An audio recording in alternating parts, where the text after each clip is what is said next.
We are just about to get started, guys, and let's go ahead and yes, I am officially back. We are back in Miami.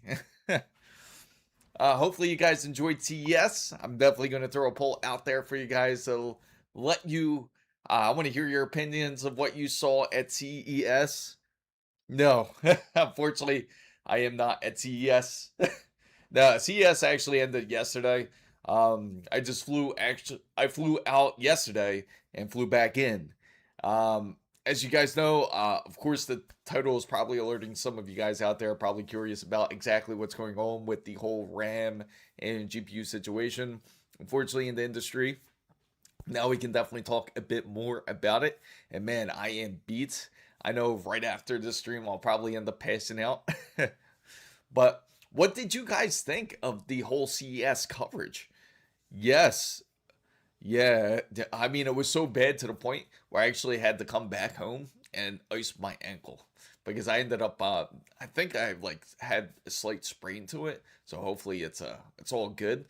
When I was checking out my steps to see how many steps I had during the whole CES 2026, it was a decent, probably roughly around 27,000 steps a day. So it's like equivalent to like about, I think it was like 5 or 6 miles a day, more than that actually. I gotta look at my phone and share it with you. Yeah, it was no joke.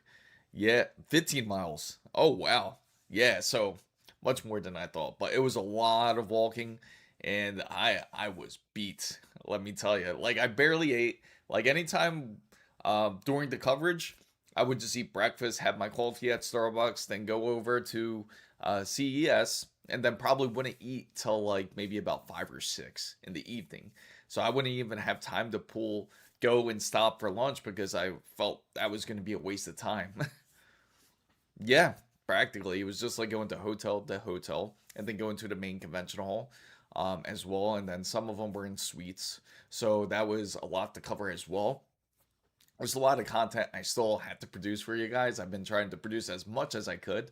I think I missed one day, and that was because that was the day of the flight when I had to fly back in. But there's certainly a lot of great stuff, especially in the PC hardware space. At least mostly from a lot of the brands, the PC hardware space isn't too bad. Of course, I know a lot of people are feeling a bit mixed about the whole them bringing up like the whole AI thing. Luckily, some of the brands didn't really bring it out as much. And the funny thing is about speaking of the whole AI side, Dell was actually one of the brands where they felt like our consumers don't really care about AI, so we're not even going to bring it up. So, and that came out of Dell, which was pretty surprising. Yes, a lot of people felt like that. They felt that it was a bit overwhelming on that side. In about like probably about like another 5 minutes, I'll get that poll ready for you guys, and you can certainly answer it and let me know what your guys' thoughts are. If you didn't see this part of the stream, I think Waffle Skater wasn't there to get to see this, but we went onto Twitch during the way to the hotel over to the Venetian. And while we were over there, I was like, you know what? Let's go ahead and try to get into SK Hynix. Let's go into SK Hynix and ask some questions. So I went over there. I went over to SK Hynix and I tried to get in. And they said, oh, sorry, this is only for appointments only. This is only bookings were allowed. So I said, oh, is there another time I could come in? Maybe a little bit later when you guys aren't busy. I just am curious about what you guys have to offer. And they were practically just shut tight. They did not want to share anything. Did you cover Cooler Master with the... No, I didn't. I wasn't able to. And that was... Cooler Master was like all the way over on another hotel, and plus it was like one of those events where it was like you had to make sure you had an appointment. So I definitely got to do a bit better on the scheduling side when it comes to some of these places. I know, like the SK Hynix, like I should dress up in kind of do like kind of like a Mission Impossible where just say that, oh yeah, I have a meeting with SK Hynix. Oh yeah, remember I'm I'm Lee. We talked over the phone about this appointment at 11 o'clock. Can you fit me in? Should have pulled something like that and tried to get in, try to hijack the meeting. That would have been pretty funny for the most part if we were able to do something like that. But for the most part, it seems that a lot of manufacturers, I know a lot of you are certainly curious about the whole situation. And the situation with GPUs and RAM, a lot of the companies, MSI, Gigabyte, ASUS, I asked just about every one of them to see how they're dealing with the current issue. Now, a lot of them are doing the best way of handling the situation, as some companies actually have some ideas of what to do. Some people may not like the idea, which I will speak over in a little bit, which is going to be a bit interesting in the most part. Obviously, SK Hynix has no urgency. Samsung has no urgency. There's even rumors about Micron like building another fab, but the funny thing is, get this: the other fab that they're supposed to be building is in New York, and that it's supposed to be like done production by like 2042, and it's to again build more HBMs. That's how vested Micron is currently with the whole building the fabs just for AI. But the funny thing is, it's all the way out to 2042. So that's a really long time to be really relying on tech such as AI. And that just shows you how some companies are vested in it. Now, speaking of which, let me see. So I bought a set of G Skills 6000 mega transfers RAM in January 24th for $224, and now that's same. Yes, and the problem is it's going to consistently go up. Unfortunately, it's not going to go down. Everybody in the industry is certainly talking about it. It's actually hard to get like decent pricing on GPUs, and for like certain models, it's really hard to pinpoint it because they're trying to figure out with the current volatility. And Takuma actually brought it. Takuma actually brought up a good point here, and that was that a lot of RTX 5090s, if you have noticed or if you haven't noticed, are starting to run lower and lower and lower in supply. If you are looking to make a purchase for a RTX 5090, it's definitely a good idea to take a look at your options, especially now. 5090s are certainly meant to go up in pricing because of the issues that they are having with the whole VRAM situation, because that's all aligned with each other when it comes to VRAM, RAM, NAND. They all practically come from the same wafer. So in order for you to be able to enjoy things like GPUs and RAM and SSDs, it's cut from that same wafer with a much less yield. So if you are looking for a GPU, I would highly suggest taking a look out there because it's obviously going to get worse. RAM has already gone up in intrinsic value, as I'm sure a lot of you have seen. Take a look at like Newegg, take a look at Micro Center. You can see that it just consistently goes up. It just doesn't get better in that sense. Now, I was speaking on behalf, like with some of the great guys over at CES, CES, and you can see how fried my brain is like from just that whole week. But anyway, over at CES, I was talking to some of the great guys out there, and they were saying that a lot of the investors are pretty much scared to keep investing into things like wafers because they don't know if it's going to go to waste. So sure, they can build more fabs if they wanted to, but the investors would have to be willing to spend more money. And the problem with that is if they do spend more money on these fabs and say these wafers don't pan out like they do, then the funny thing is it would be great for all of us, honestly, if that happened. But anyway, what would happen is that it would just deflate at a incredible rate. Like they would try to do their best to get rid of all those wafers that they created for practically nothing. So investors don't want to take that risk as well. So that is some of the issues that are currently going on in the industry when it comes to the RAM situation. So I know one of the companies mentioned something interesting. Some of you guys might be interested in it, and You guys, I'm sure, can figure out which company it could possibly be, but they even thought about doing like things like embedded RAM. Wouldn't that be pretty interesting inside of a motherboard? So that way you wouldn't have to worry about getting RAM. But of course, that's quite a controversial subject because, say, if you want to expand on RAM, maybe they have only like 1 or 2 slots to expand on RAM. So I don't know how some of you guys would certainly feel about a project like that. What's up, Crozer? What's up, JJ Hickles? I got 64 gigabytes of DDR5 and 525 Australian dollars on the 29th of December. So glad that I bought it right away. And that's for a lot of people out there. Believe it or not, for anyone out there, especially that's US based, I can say this for sure. Crucial. I know we're not a big fan of Crucial right now, but if anybody out there is looking for RAM, that's more or so one of the better deals that you can get. But the problem is, if you do get Crucial RAM, that the timing is much more tighter. So if you're more into the overclocking side, say if you have an Intel board where it's a bit more necessary to do it on something like that, if you wanted to, or where you have a bit more flexibility when it comes to the megahertz, then that I would highly recommend taking a look at something like that if you don't worry about overclocking. Now, for those who do, it's definitely better for you guys to look for something that's more like SK Hynix. So, yes, the supplies are declining at the moment for the RTX 5090. Interestingly, the RTX 5080 looks unaffected for now. And that's been, you know what the main reason is? It's because it's 16 gigabytes. I guarantee you, if that 5080 was to be like another, say 24, you would see the same situation. So people are purchasing, some people are purchasing because they need it.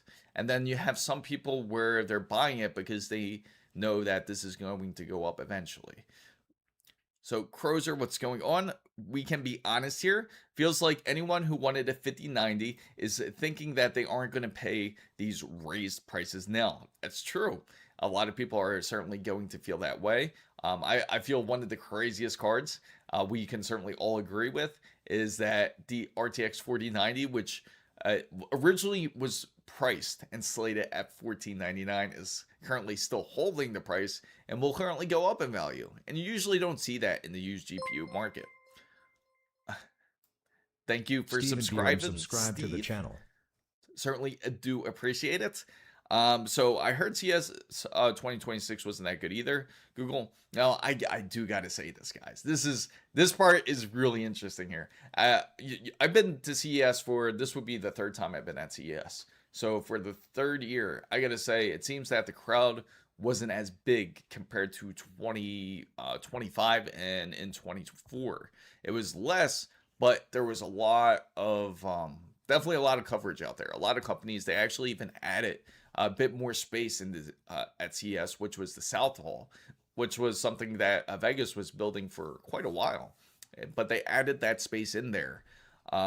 So they had plenty to show, but it just wasn't as exciting as prior years because I think a lot of us had a certain indication of how CES was going to mention and talk about a lot of AI. Luckily, it didn't really get to that point with certain companies. Some companies didn't really talk about it. I already knew, like, when it first started, when I went to the Samsung event on Sunday, that they were going to start off with the whole AI side of things. But let's see. Yes, like me, I have two RTX 5090s, which Takuma is smart for doing.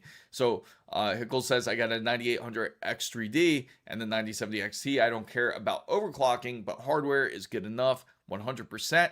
Kim Chili says I should put my PC components in the PC case the conventional way. Do you think I should? Or put it into a desk because I'm going to have the best temperatures when building a PC with a water cooling system.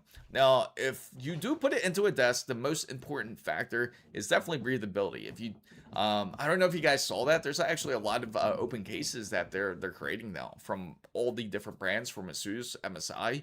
That they all have these really cool concepts about these open cases. But of course, it doesn't really work out as well when it comes to say if you have like a dog or a cat, or you happen to have a house where for some reason it collects a lot of dust.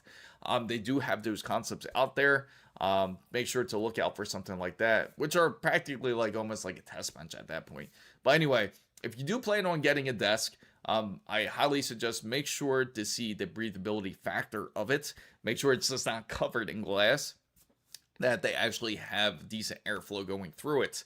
Now, in conventional case, the good thing about it is you do have forced induction from fans, so that certainly does help the breathability when it comes to your PC components. With a desk, as you notice, if you notice a lot of desks out there, they don't really have fans in there. Instead, it's just like sitting in display. Looks pretty, but the problem is that you don't have as much airflow unless you have some sort of forced induction going in there, which you could always modify it if you're willing to put a component in there. Like, say if you want like an AC unit, even like if you have like a smaller AC unit where you even route it, which of course is you're going to spend some money on it. But anyway, if you do end up doing something like that where you kind of take away a bit more of the heat, it certainly can be done. But the more practical matter, I would say, is the easiest way is going through the case.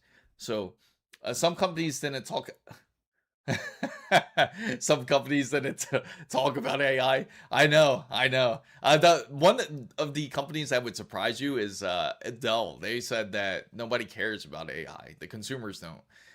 But it did feel like, I gotta say, it was a bit interesting, like some of the things that companies were bringing into the market for sure.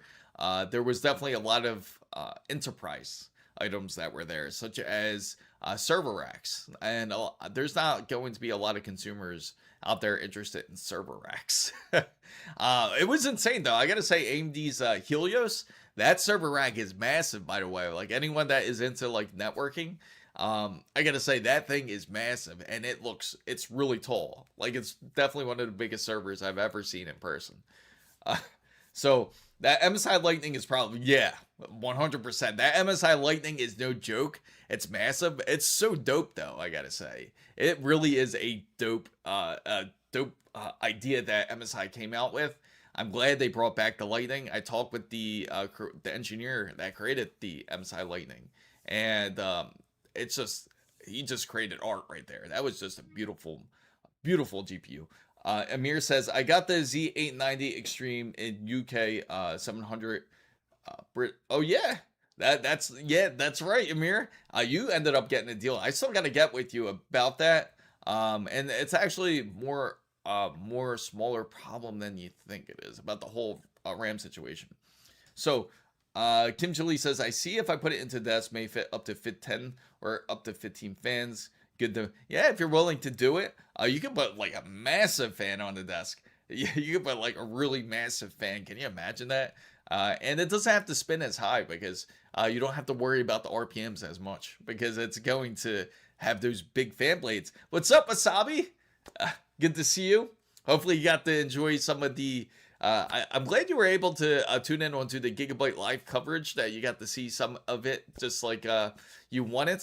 I really wanted to cover MSI live, but the reception was just terrible. And I was running on 2 bands for you guys, and I was still not getting service. That's how bad it was. And I tried to see if they had like some sort of Wi-Fi for us, especially those who are streaming or for media use, and they didn't have any. They had a media room, but they didn't have it through the hotel, which is kind of crazy. I hope CES does improve that side of it. I hope that they provide internet for us. It would be great.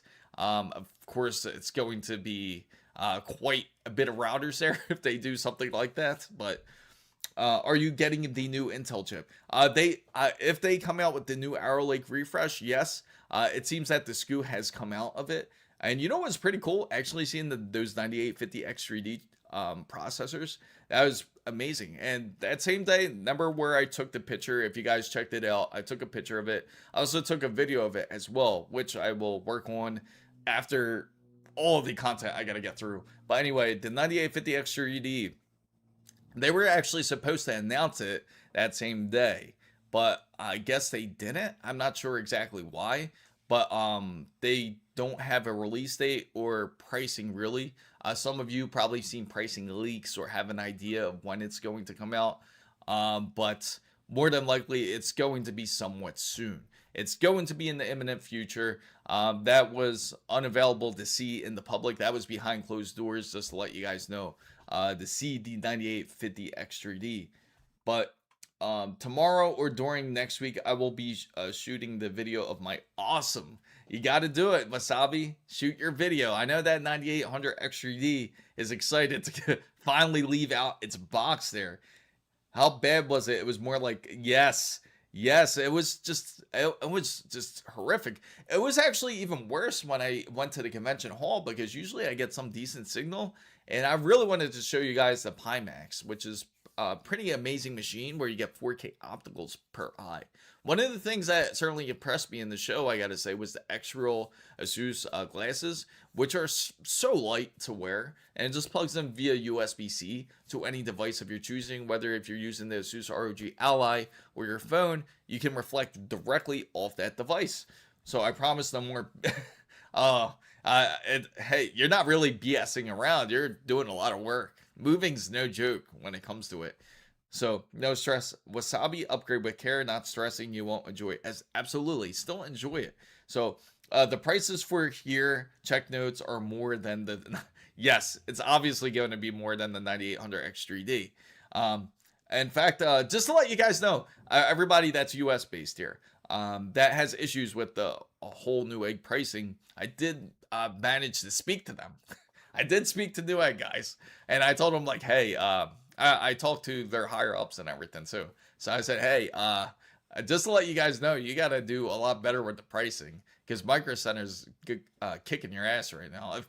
And they're like, yeah, but there's only so many Micro Centers around the US. There's only like a few locations. But I'm like, but you can't think like that. You really have to be able to want to sell. You have to sell better than Micro Center. That's the whole purpose of Newegg. You're supposed to be the convenience factor, be the company that where you can rely for some decent pricing, like how you used to be. And hopefully they do take my opinion seriously when it comes to it. So I did let them know, like, you got to do a lot better with the pricing, because the pricing is just really rough with Newegg. So I have to say, I can't postpone any longer. It's a year since I bought the RAM. Hey, that RAM's worth a lot of money though. You just that's a value item right there. That's take a look at your pricing. It's practically better than the gold charts. So how do you think of my guy's voice? Do you think it is set too low? If it is, let me know. If not, then I gotta say, you gotta turn up your volume, brother. So Intel CPUs trying to make a comeback. Absolutely. I think Intel CPUs have done a great thing. They actually, in my personal opinion, and I'm sure you guys might have felt the same way, Intel had a great keynote. They had an excellent keynote. I felt Panther Lake was awesome when they revealed the i3. They're bringing back the Intel feel again, which is awesome. I think that it's going to perform really well. 27 hours of battery life on a laptop is excellent, and that's with the internal GPU. So, yeah, Chris, yes, they have to adjust the pricing. They really do. It's bad. Kamal says NVIDIA is increasing production of RTX 30 series of RTX instead of the RTX 40 or 50 series. They say the VRAM used for productions of RTX 40 or RTX 50 series is required for AI. I'm not surprised, because I got to tell you, when it comes to the whole 60 series, for those who don't know the current rumors about NVIDIA, when it comes to their new cards, as you know, it's postponed. Big whoop, big surprise. The 50 series Super isn't coming out anytime soon. In fact, it's even been delayed for even up to a year and a half. So if they do release a Super series, it won't be till mid of 27. So it's going to be quite some time if that is the case. Now, if they do release a new GPU, in fact, let me rewind real quick. Even if NVIDIA decides to come out with a Super, they might even actually hold off on it. Instead, they might skip the whole Super series and go straight to the 60 series. And instead, of going with G7 like they usually do. They might even swap it out and go HBM. If they go HBM, you know how expensive it's going to be for everyone, especially if it's going to be a high-end GPU. So, NVIDIA is increasing production of a RTX 30 series instead of an RTX 40 and 50 series. Yes. So, I did answer that question for you. So, NVIDIA is producing recycled to produce new GPUs. So, 60s in the second, yes. Second, well, that's just supers. Just to let you know, if they do end up releasing 60 series, it won't be till maybe the end of 27. More than likely, to be realistic here. So rumors are now that the RTX 50, yes, absolutely, yep, that just went. It's funny that Takuma had brought that up too. It would not surprise me if the 5080 Super still has 16. Could you imagine that? Hey guys, we have a really good reasoning why we want to go 16 gigabytes for the RTX 5080 Super, and it's because we really want to emphasize the power of our GPU. It'll be some BS like that, right? The 60 series will be AI power slop and probably some backdoor BS limit usage, so the power. Yeah. So how did everyone take it? When NVIDIA said, hey, everyone who gets GeForce Now, you get 100 gigabyte limit if you don't pay more. How do you guys think of that? So 16 gigabytes is not suited for 4K in my opinion. I agree, especially if you're running so much of a higher refresh rate, just say, it's going to not be that great, especially on how high these refresh rates are getting. You're going from 240, you're seeing 330, you're seeing as even high up to 480 hertz. There's some that's even 1,000 hertz. So how's that going to be enough? So you have to be rich to own a modern PC in the near future. Everyone's going to be, the majority of PC gamers are going to be hanging on their 50 series for dear life, because this is going to be like the last excellent stage that we really had.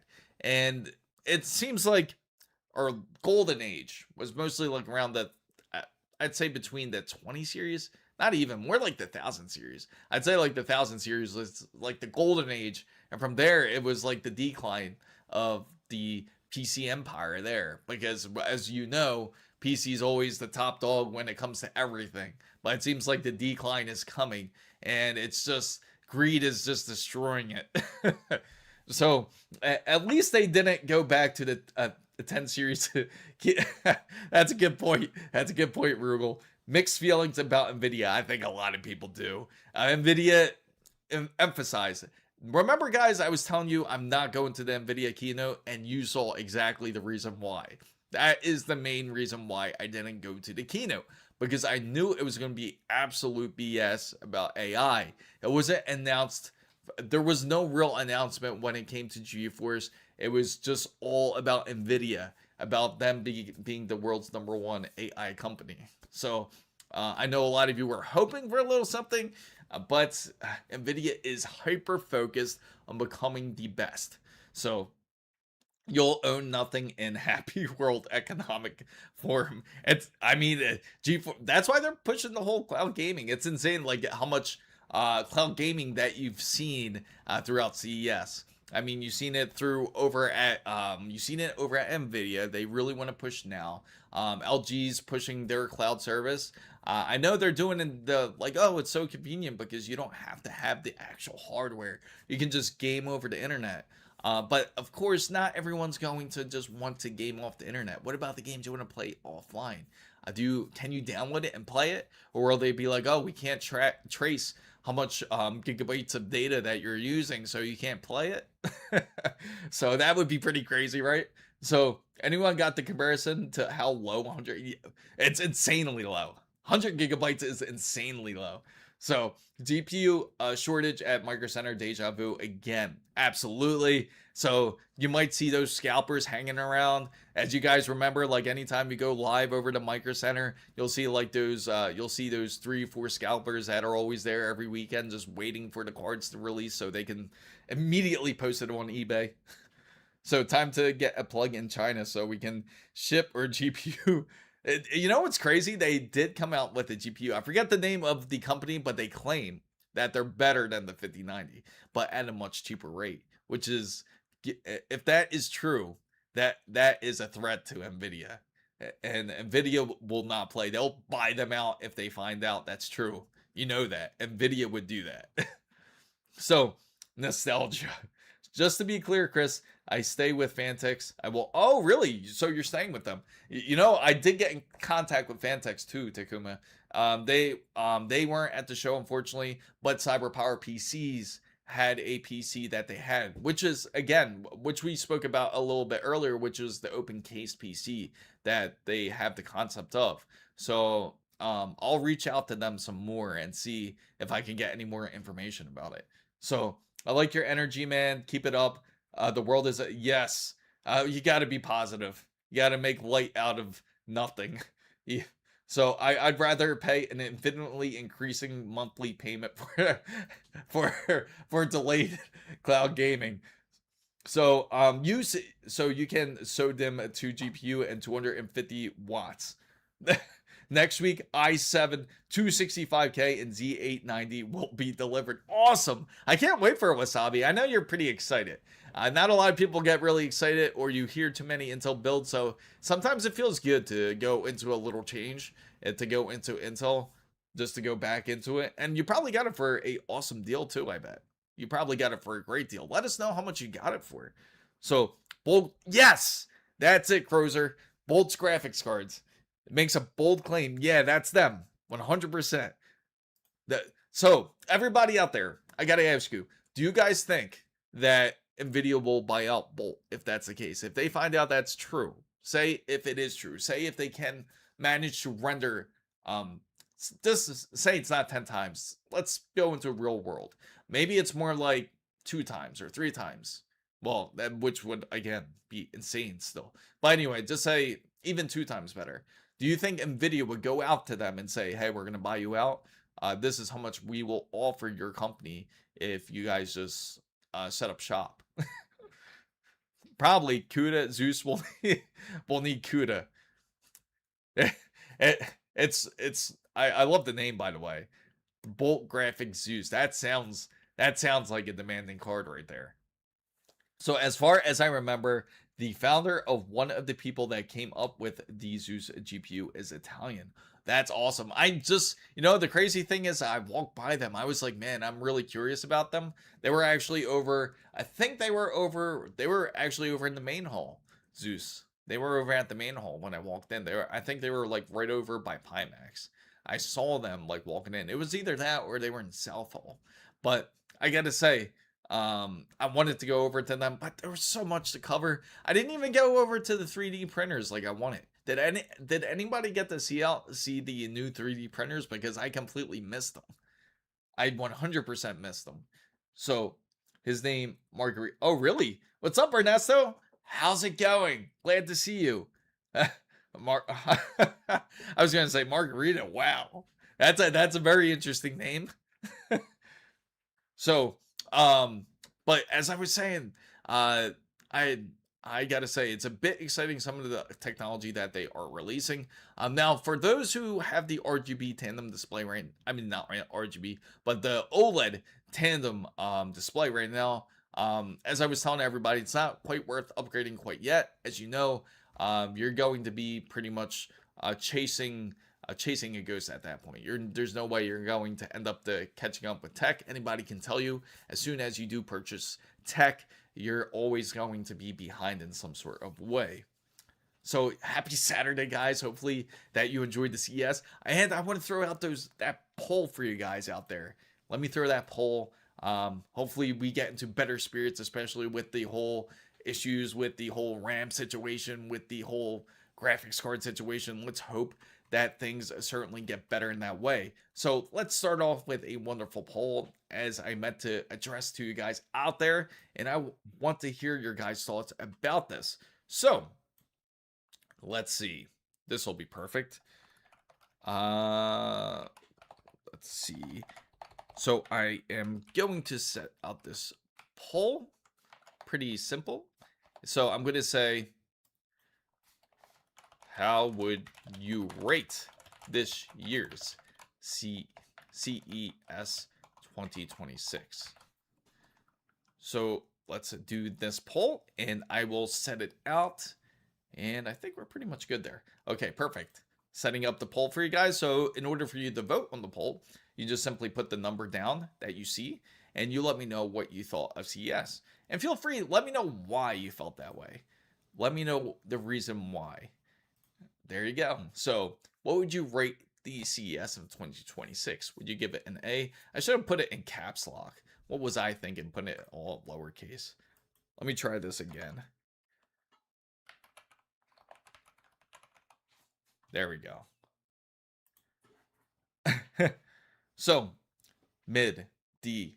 So you just put, you know what? I should have put it as numbers. So you put 1, 2, 3, or 4 to make the poll move, by the way.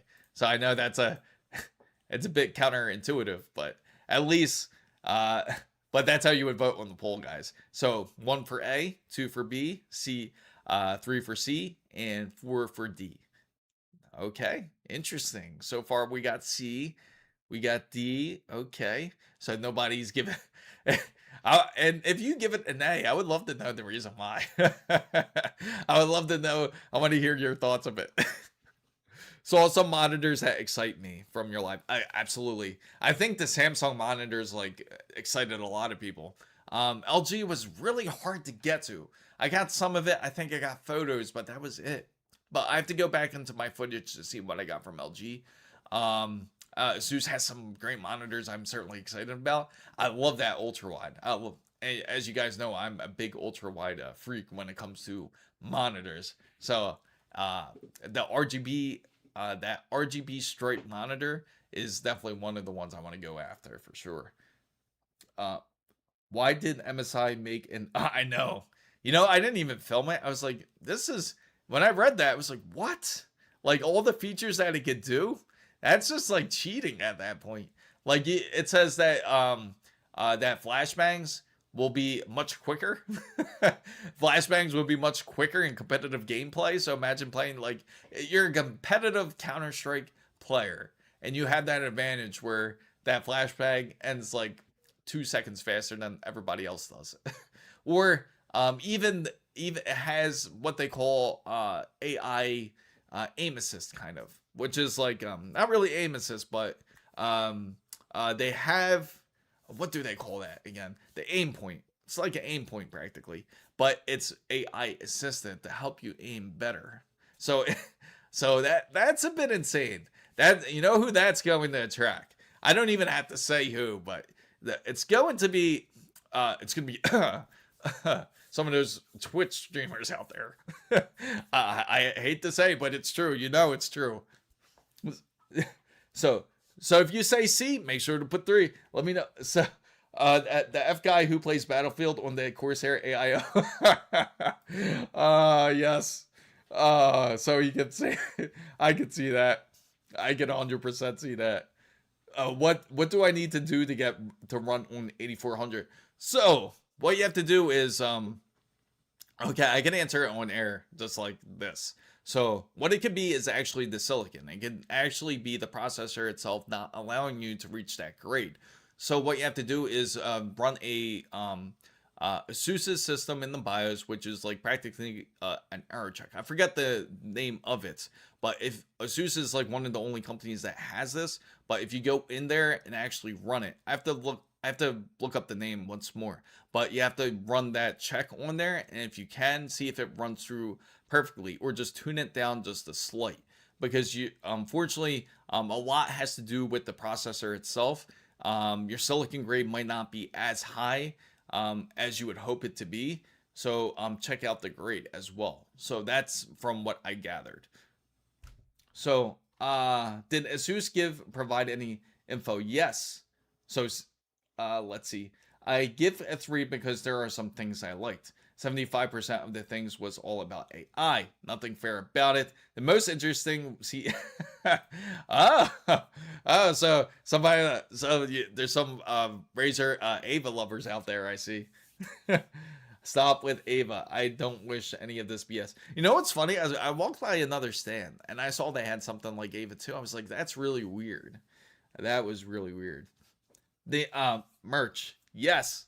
Oh, that's so weird. Why did the command not come up? Yeah, so no, I know it should have came up. Let me try again. Oh, now it comes up. That's weird. Huh. Yeah, the command should work. I'm gonna double check it as soon after for sure. It's there you go.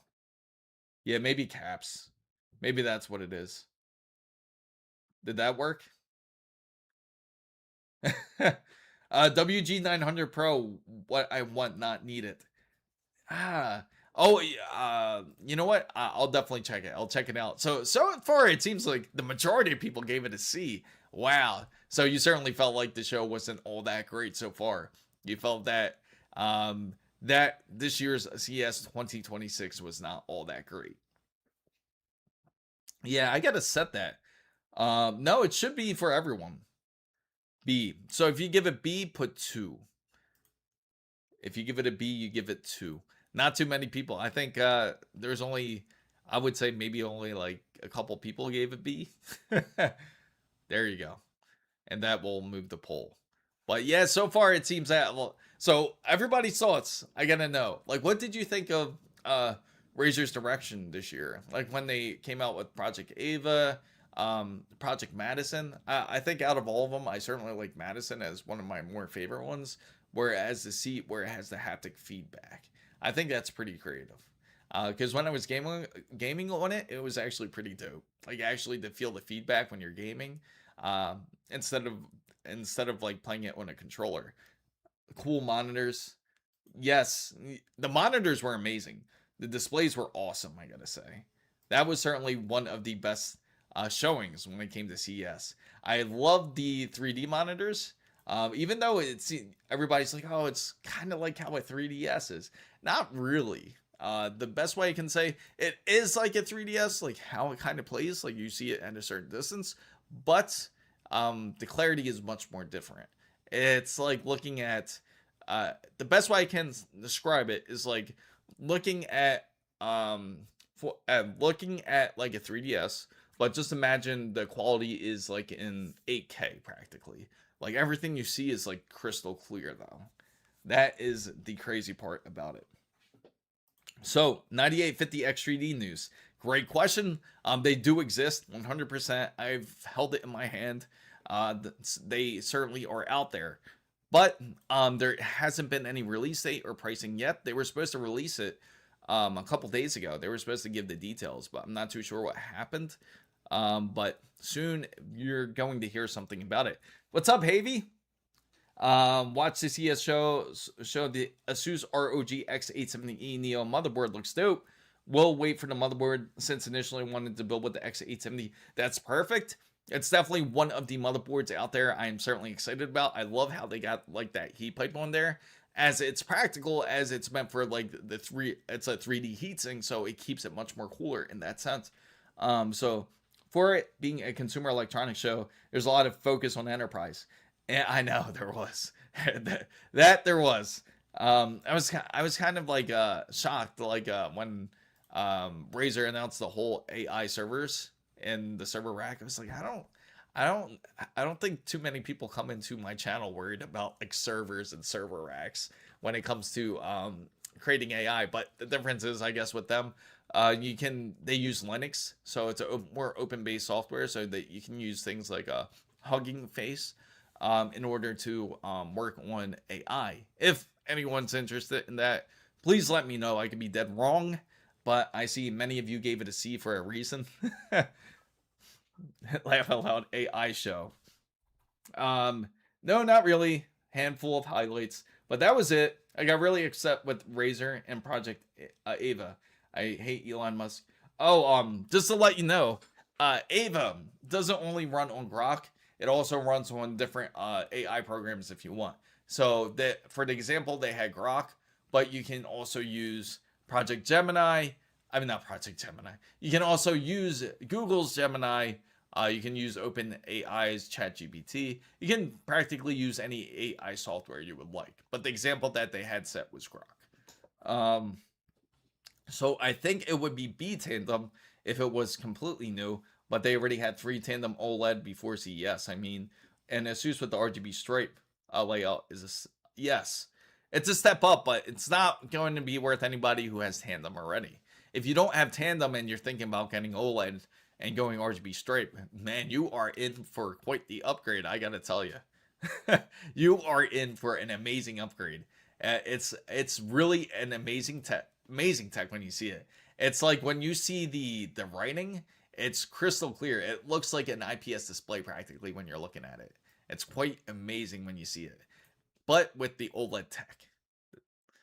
Ernesto says, for it being a consumer show, since there was a lot of focus on enterprise, yes, yes, I can say it felt like that, like with certain showings, like even I just hate the fact that when you walked over, one side was all consumer based, right? Like what you usually see in the consumer show, like this is what we want to see, and then the other side was all enterprise based. So you're like, nobody's like going to be really interested in it, but they were emphasizing us to like, hey, like, can you shoot this? Can you shoot this? But nobody cares, to be honest. Like in my audience, at least. If I'm wrong, please tell me. If you are into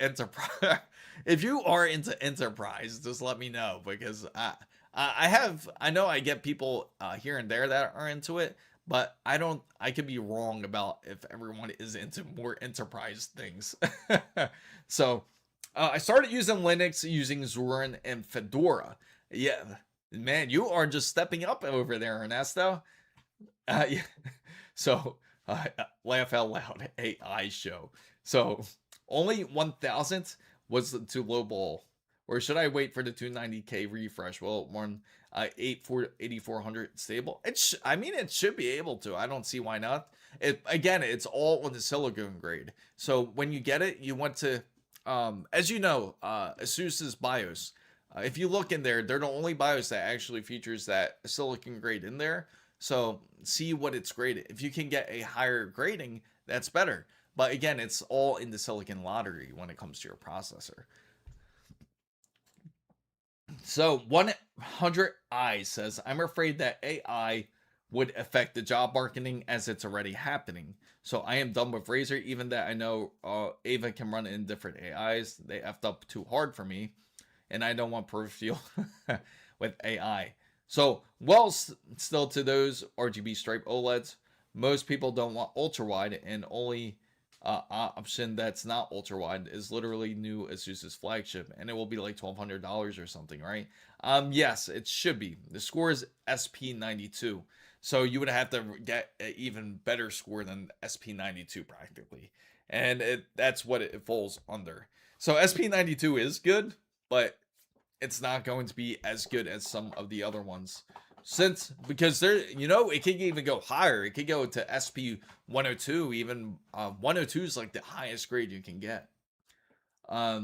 Since I am working towards my bachelor's in computer information systems analyst, I should be interested in but not there yet. No, I get it. I get it.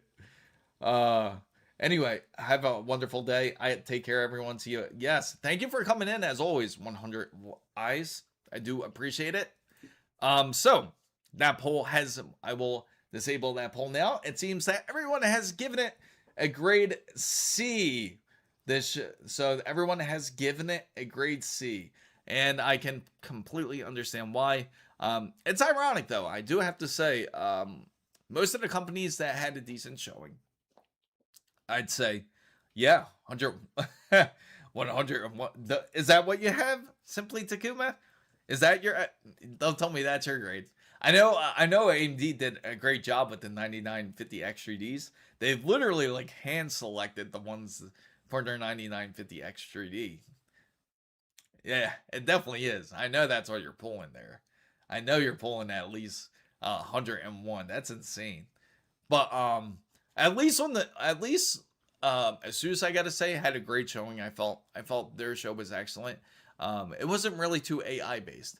Of course, they have some of the AI like PCs that they like to show off, like they call it that. Like when it comes to, especially when they're laptop side. Gigabyte was also great, except in the beginning, a lot of people didn't appreciate Gigabyte software. It seems like when they first, that was like the first thing what that they brought up during that whole VIP tour was that whole AI. That AI companion that you can have. You can build your AI character and talk to it and everything. So Gigabyte has their version of it. Of course, nobody has to opt in for it.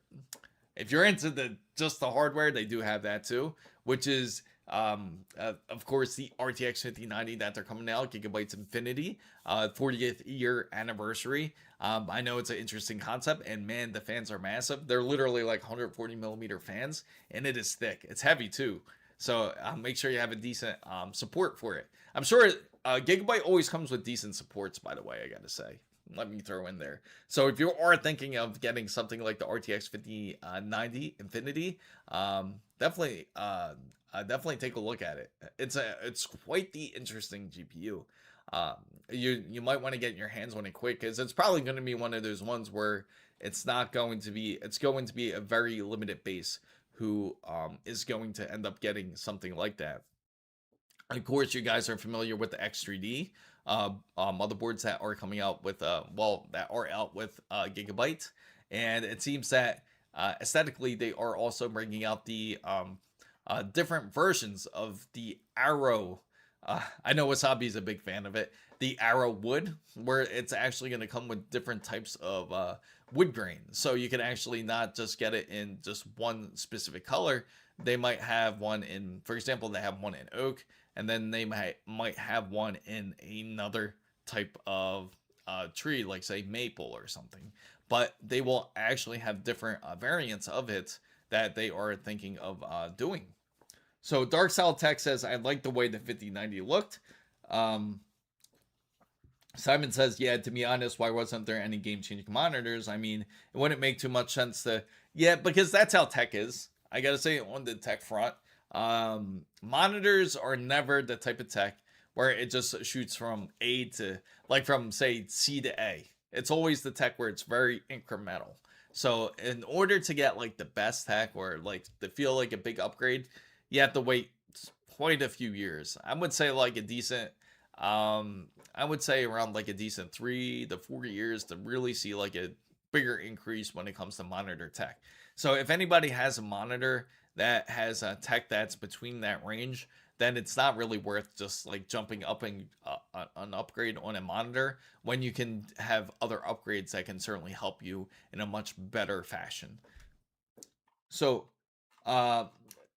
also, let's see, Gigabyte's twin fan, but will be probably 5K. Yeah, it's insane.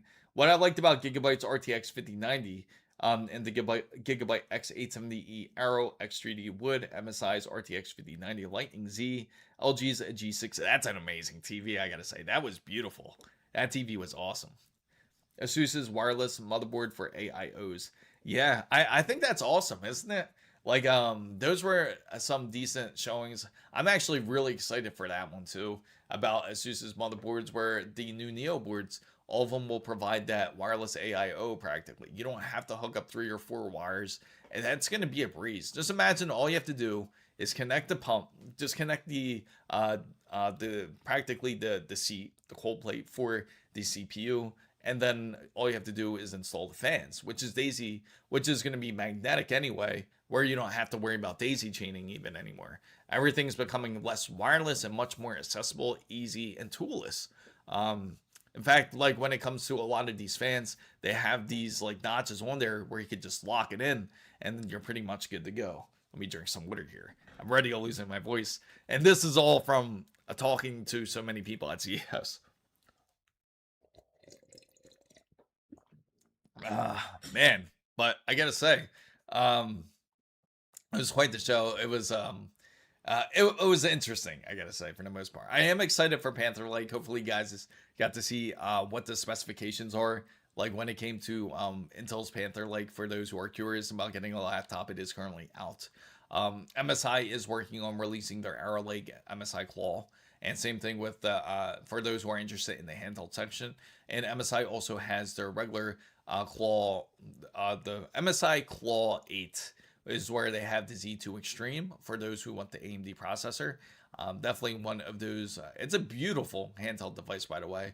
And the one that uses Arrow Lake is going to be the it's the MSI Claw 8 AI. So these are the highlights for me, but the rest junk and BS unless the things are M.2 in storage. The rest was compliant AI BS, and big companies showed their greed 100%. Yeah, it's just like I don't. It's like they want the business from AI. It's weird. I gotta say, it's definitely a weird stage in life. I got another great questions for you guys. I have an awesome question. Here we go. This is gonna be the next poll for everyone out there. Do you think the fall of AI is near? And this one's gonna be a simple one. This is a simple yes or no. So, you guys ready for this one? So, do you think the fall of AI is imminent? Do you think it is near at this point because of how they've been displaying AI? So, you can vote A or B and let me know what you think. So, a Waffle Skater says, oh, I'm like way behind on this other one. Let's see. These are I hope the gaming PCs are still going to be a thing in like 10 years. It's crazy to think about, but with AI, no. Okay. So he's saying no. And that's because again, I can understand why. It's because they're trying to kind of force it down everybody's throats. So they're trying to get more and more people into the whole AI game. They want more. In fact, they're have you guys been to have you guys watched the AMD keynote? Did you guys sit through the whole thing, or did you guys ended up just leaving halfway? Just out of curiosity, did you guys end up leaving right after they talked about the whole gaming side, like probably like for like 2 minutes or so, and then left, or did you guys sit through the whole thing? Because it sounds like companies like AMD, NVIDIA, they're all investing into these kids going into school now to start learning AI, trying to pick them up early, trying to pick up kids early so they could get AI development, more AI development. We could hope the fall of AI is soon, but these companies basically have a blank check, so it's going to keep going. So no, the fall is nowhere there. Yeah, yeah, the sad reality of things. That is the sad reality of things. That it's a shame because as you guys know, if you've been to my prior live streams, I've asked this question: how many people use AI? Would they be willing to stop using AI? And the majority of people had said no. They don't want to stop using AI. They want to keep using it because they need it for school or they need it for their work, and that's the problem. It's going to be a continuous need for it. And let me tell you guys this. I was looking for secret labs out there. I was looking for secret labs over at CES, and I was on Google. So I just went on Google. I was like, secret labs have a table over at CES 2026. And of course, as you guys know, Google has Google Gemini that also helps too on Google search now. So as soon as you type in something on Google, that automatically pops up. So I didn't really have time to like background check it or anything. I'm like, okay, let's just assume this is right. So it says, yes, that Secret Labs has a table and it's over at South Hall by this. I'm like, okay, so it is here. So they are here because I tried to message them. They didn't respond. I was like, oh, whatever. I don't have time to wait. So because it's important to keep moving at CES, you have to get to these tables. So as I walked over there, I went there and it was something else. I was like, wait, this isn't Secret Labs. So the guy starts talking to me. He's like, yeah, blah, blah, blah. This is what we do. So I'm like, hey, are you guys working with Secret Labs? Because I went to look it up here and it said that Secret Labs is also here. And they're like, no, we're not Secret Labs. And they're like, we're something completely different. We're completely separate. It's almost like you got offended because maybe I wasn't the only one that was looking for them. So Um, so in any case, that just shows you the perfection of AI. That shows you the perfection of AI, and proves the point that it's not always right, and don't rely on it. So waffles. So let me. Ernesto says, "Is their ultimate goal to replace everything about development about AI gaming made by AI?" You know, I'm surprised. One thing I'm certainly surprised about is that Sony Afflia, that they haven't like went AI with their card. They haven't really pushed AI. And speaking of which, I know this is off topic, and for especially for it being a PC channel, but I gotta say that's interesting. The Afflia card, they finally are dropping it this year. It's a really expensive card, but it's known. They don't want it to be known as a card. They want it to be known as a entertainment experience, and it's quite expensive. It's like between 95 to 105,000 to own one. So way worse, Chris. Yes, anything to save money on labor. uh, Waffle Skater's so funny. Anything to save. They promise them. You know, it's like when you promise a kid, like, "Hey, it's all inclusive food. We'll pay for your flight, and all you have to do is give us the best AI code that you can give us, and you can call it a day. That's all we want from you." As long as if we provide you your travel, your food, and that's it. I use AI as a tool. Now work is adopting it into healthcare settings. Isn't that scary? Just imagine the implications. And we're gonna hear of it. We're definitely going to hear it. Okay. Here's a great question for you guys. Here's a good one. I actually got this. I got a really funny one for you guys because speaking of surgical robots here, speaking of surgical robots, if this happened, I'm curious how many people would do that. So, uh, all right. If I'm silent for a moment, I'm just typing the poll because I got to keep this question this poll kind of a secret because it's gonna be a hilarious one. And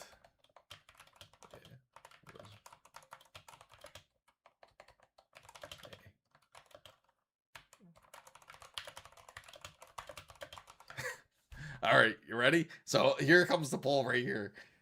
It's about to come up now, guys. So if you could get a surgery that you needed for free, if you could get a surgery for free for an AI version, for like an AI version bot, would you do it? Would you do it? So, in a non-money hungry world, that'd be more exciting. But surgical AI robots scare me. What do you think about DLSS? You know how I feel about it. Yeah, I was like Intel's presentation was really good, right? Until they had to bring up that XESS3 does practically what DLSS 4 does, which is or frame generation does for NVIDIA, which is for one frame for you get 3 frames out of every one frame. So again, 4.5. I gotta say, I'm pretty sure everyone feels the same way, where it's starting to feel a bit boring when it comes to that fact. Oh, Awful Skater says, yeah, okay, awesome. I mean, AI can be a helpful tool, just not on occasion, just not like for stupid stuff like Ava or peripherals for comforting things. It's funny. How many resources AI ends up taking up too. Like if you end up talking to AI and you're like, hey, can I how's the weather today? That takes up some massive resources. Like if you ask a simple question like that and you end up like taking up a vast amount of resources for AI to just generate you an answer on that. But people do it. People do it every day. They feel it's fine. They don't see the implications of it. So I'll share the video on the Discord. Robot being used to trade. Oh man, so there be people doing it. That's pretty wild. I'd be a bit nervous, to be honest, in my opinion. Havy says no, he's not gonna do it. I wonder why the polls hasn't been. That should be incorrect. It should move in a moment. So is that funny though? Have you seen the bill of for hospital stuff in America? Yeah, it's. Oh really? There you go. Now you got movement. It's weird. It must have been like a space or something. So, can you imagine that? Like, say if you needed some, not catastrophic surgery, but say you needed a simple surgery, something to say get rid of a cyst, and they're like, hey, we can use this robot to get rid of your cyst, and it's a massive cyst, so we have to cut you open to be able to remove this fatty tumor. Would you be willing to try out our new AI robot? It'll be completely free. We just want to make sure it's accurate. uh yeah, how is the weather? 100. Yeah. Yeah, exactly. Yeah, pretty much. This is spot on what Takuma says right here. Yeah, how's the weather? 128 terabytes of RAM. And it's funny how AMD did emphasize it. Like they mentioned OpenAI is like pretty much abandoned. Like we need more. We just need more power. We need more memory. And that's all they asked for. Like it's and they said it themselves. They said it's never enough. They just want more. So and it's going to be infinite at that point. So far, nobody's gonna trust AI robot to do their surgeries. Make it closed AI. Well, that's what they're working on. So that was the big push for CES 2026. They want people that are a bit more eco-friendly. Again, sort of counter intuitive, if you ask me, as well, which is going to be running your own local AI. Now, if you run your own local AI, then it's closed source at that point. And that was a big thing that they were actually showing at the show. Like, instead of using a vast amount of resources, instead of waiting for an answer for, say, ChatGPT, because it's an open platform, you can create your own closed source AI. And some companies were pushing this so that way you end up using less resources. But the problem is you have so many people that also do the same thing where, say, everybody starts doing it.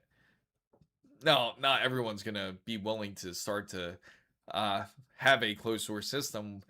As you know, it's going to take up a decent amount of electricity, and some of the bills that I've seen that they showed, like if you were to run a closed source system with servers running, I don't think anyone would afford it anyway.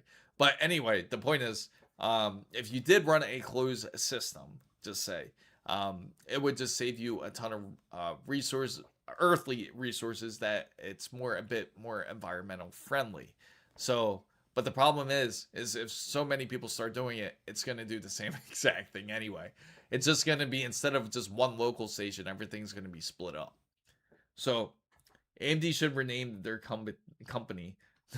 So make your own AI, no subscriptions, and you use the whole server instead of sharing it. Yes, exactly. That's right, Squeeze. That's exactly what I meant. Ah, that's weird. I just realized it doesn't show Squeeze's conversation. That's weird. Let me try to auto find you real quick. There we go. Yeah. So hopefully on the mobile guys, hopefully it's true. So Pepperell says, I heard about this new RAM. What is the difference between CU DIM and CQ DIM? Well, to be honest, currently it doesn't matter as much right now for us, because the problem is we're not going to see it anyway. We're not going to see the difference between CU DIM or CQ DIM, because we're going to, we're lucky to even get what we have now. I just got the fake LTT. Oh, really? Oh, that's annoying. Apologize for that, guys. I'll take care of that. There we go. So I mean, when it comes to PC gaming, I don't mind using AI if it uses giving me the best good FPS, as long as I'm not playing competitive. I was told it was supposed to be quad channel. All right, so CU DIM is what you typically see when it comes to your typical memory when it comes to your PC. That's going to be like your DDR5 type of deal. Now, when it comes to like more like a CQ DIM, it's going to be more like clocked memory. So it's going to be more needed for those who are like more server based. So nobody on the desktop is going to be worried about CQ DIM as much. So I wouldn't worry about it honestly, CU DIM is going to be good enough for most people out there anyway. The only other variation that they do have, again, it's any type of variations when it comes to RAM. It doesn't matter as much for people who game or people who are going to be using it for things like your typical tasks, video production. CQ DIM is going to be meant for those who are more worried about like server based, like things like ECC is another thing where most people don't have to worry about, which is a bit more expensive. But yeah, CU DIM is what you mainly need. So don't worry about any of the other ones. You're just going to pay more for nothing practically. So lossless scaling is terrible at generation straight lines. The AI thinks everything needs to be curved, so the game is way. And the crazy thing is that this whole AI wave will continue. It seems that it's going to end up keep going. Unfortunately, not that it hasn't gotten a bit better. And you know what? We haven't got to go and check out the latest with Micro Center. We haven't been to checking out Micro Center all this week. So let's see what the changes are this week. We're going to go onto Micro Center right now. And let's see. And see how it is looking today, guys. Let me see. Right here. There we go. Now we're at Micro Center. So that's a pretty good deal. $550 for 3-in-1 Intel Core. I'm assuming this is CL36. That's actually, let's see, Intel Core Ultra 7 265K. And it also comes bundled with Crucial's Pro overclocking 32 gigabytes DDR5 6000 kit. Now the memory is CL36. So this isn't too bad. Not for Intel. For those who are looking for a bit more like for AMD, just say, let's see. Let's look at a AMD build real quick. See if it's changed any. So at least it's holding for the most part currently. But I'm sure it's a different story when you buy it separate, which we will look in a moment. So, for example, if you want a 9700X. Okay, so a 9700X, you get a Gigabyte B650 AX version 2, Crucials. Okay, so it's been holding. It's about the same as it was originally. Yeah, it's not too bad, right, Ferguson? So somebody thought one day when their PC was hot, let's port. Yeah, and that's the crazy part. There's a really cool thing I got to show you guys from one gaming company where they actually have a modifiable water cooling system. You can actually have an AIO and a GPU practically like without a pump. It's with a pump, but it's built into the like say CPU. But I'll I have a video based on it. It's gonna be pretty dope. You guys will like it. I don't understand this new technology at all. It just sounds like hype and empty promises, saying things that are new and we're not going to come out and see it. And it's expensive. And mostly it's expensive. You know how new tech is. It's going to be the most expensive when you get it for them. So we're going to look up DDR5, guys. Look up 6400 megahertz. And let's see what we can find here. Oh, they are. They're pretty steady. Oh, okay. It doesn't even want to look for me. Okay, so we're going to have to manually look for it. So we're going to go to PC parts. We're going to go, okay, wonderful. PC parts. Let's look up DDR5 RAM. And for those who are curious about AM4 motherboards, those who do want to build a PC and you want to go AM4 instead, companies are pondering it. There's a reason why they didn't display at CES because they're not quite sure. They are giving it some time to see how the volatility is holding. But they are certainly thinking of doing it. So actually the pricing is holding pretty well, surprisingly well. Actually it's $380. No, maybe slightly up actually. Because CL36 for G Skills, slightly up. I'll know for sure when I see Corsairs for sure. Because that was like around 405 about originally. And Corsair's Vengeance 32 gigabytes CL30 kit is $470. Okay, so it might be actually holding pretty steady. Not too bad. That's actually a good thing. DDR5 6000 CL30. What? That makes no sense. You might as well just go CL30 at that point. So they have a CL36, 32 gigabytes for 442, and then you can get CL30. Let me see. The biggest difference is, yeah, they're both 6,000 megahertz, so you might as well go for CL30 at that point. That doesn't make any sense. So Curry's PC World, basically Micro Center, but in the UK will sell RTX 3050 PC for 3K sometimes. Wow, that makes no sense. I found out something new last week. I overclocked my RAM to 9200 mega transfers, and it didn't crash. uh, that's funny. Good luck on that. I'm assuming you're running an Intel system if you're running up to 9200 megahertz. Now, let's see. Crucial's 32 gigabytes, CL46, $300. So that's, again, pretty expensive for some high latency RAM there. Try 10K. I had to put a RAM. Oh, you have to for sure. Definitely. If you're running that high of speed. So, now let's go back to the RAM kit. So, if anyone is looking to build a PC, whether it's Intel or AMD, this is definitely the better way to go. Again, they have the better deals here at Micro Center. Now, let's take a look at Newegg. Let's see if there's any price adjustments. I am curious to see how they're doing. So let's look up their combos here. More options. I don't know how they're gonna have trouble like this, because when somebody comes into, you go into Newegg and then you're looking at AMD here, and then the first numbers you're gonna look at looks directly. What's up, Red Tech Ever? The RAM prices are now more on point this month. Yes. Yeah, I'm really curious about February. Now take a look at this. So you see this the first time you log into Newegg, and then you see, oh, $935, but then you compare the price at Micro Center. I mean, like, come on.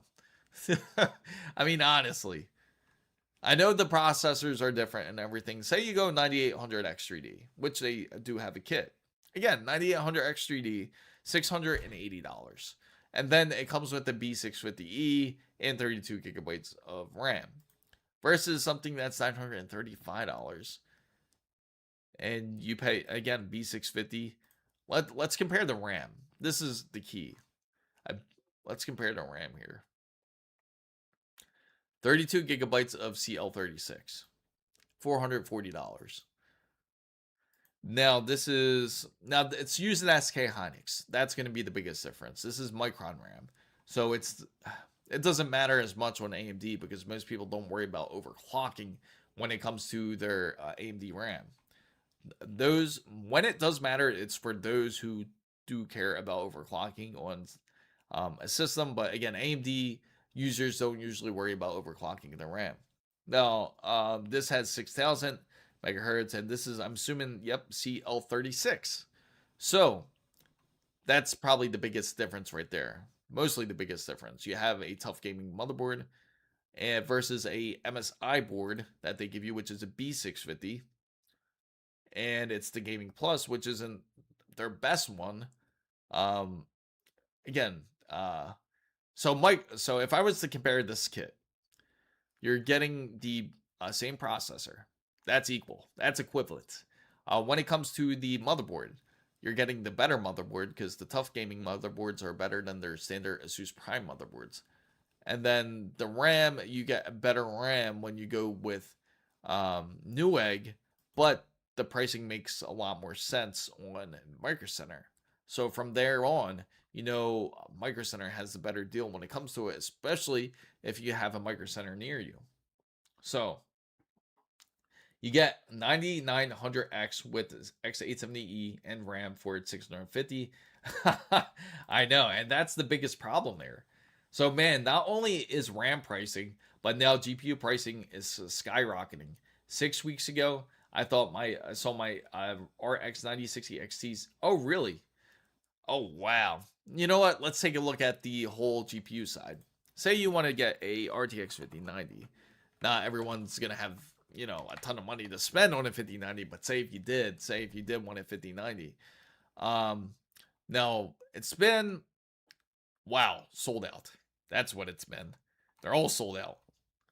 That's not good. You weren't kidding, Takuma. It's all sold out at my store. And they had over 20 of these. If you guys remember in my prior streams, they had over 20 ASUS RTX 5090s, ASUS Astrals. These are, you see how expensive they are. They're sold out. That is insane. So Dr. Blitz says Micro Center's 5090 GPUs have been sold out for a couple weeks now. Yeah, that's insane.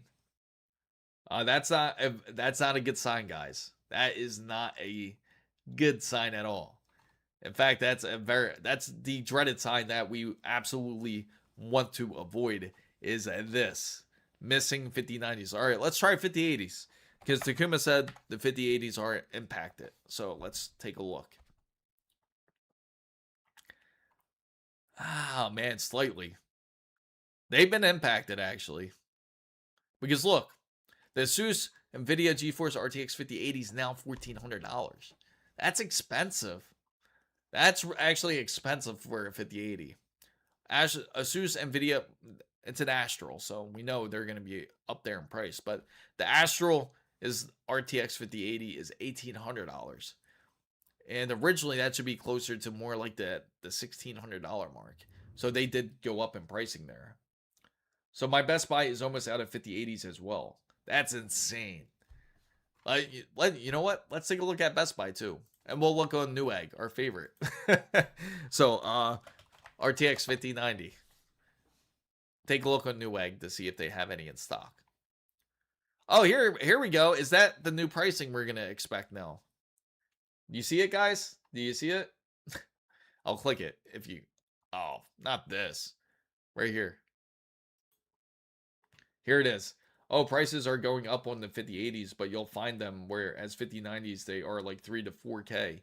See, that's it. I was telling you guys, the ones that went through with it are the smart ones because I was warning everybody about it, and they're like, "Oh, there's so many at my Micro Center right now. I'm not worried about it." And when they need it, they're gonna be completely SOL.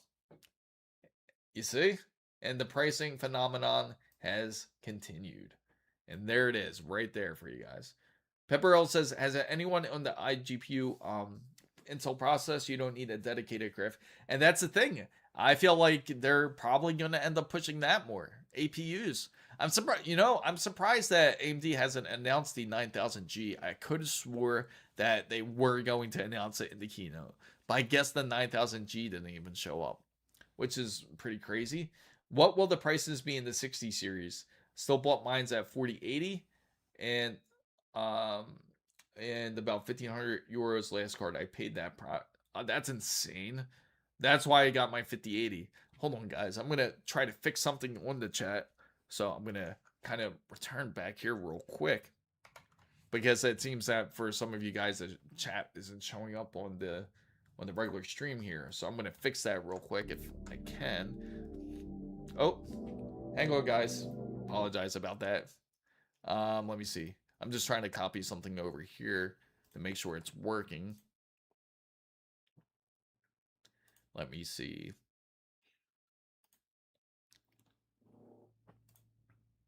Okay, there we go. Now I'm going to add it in.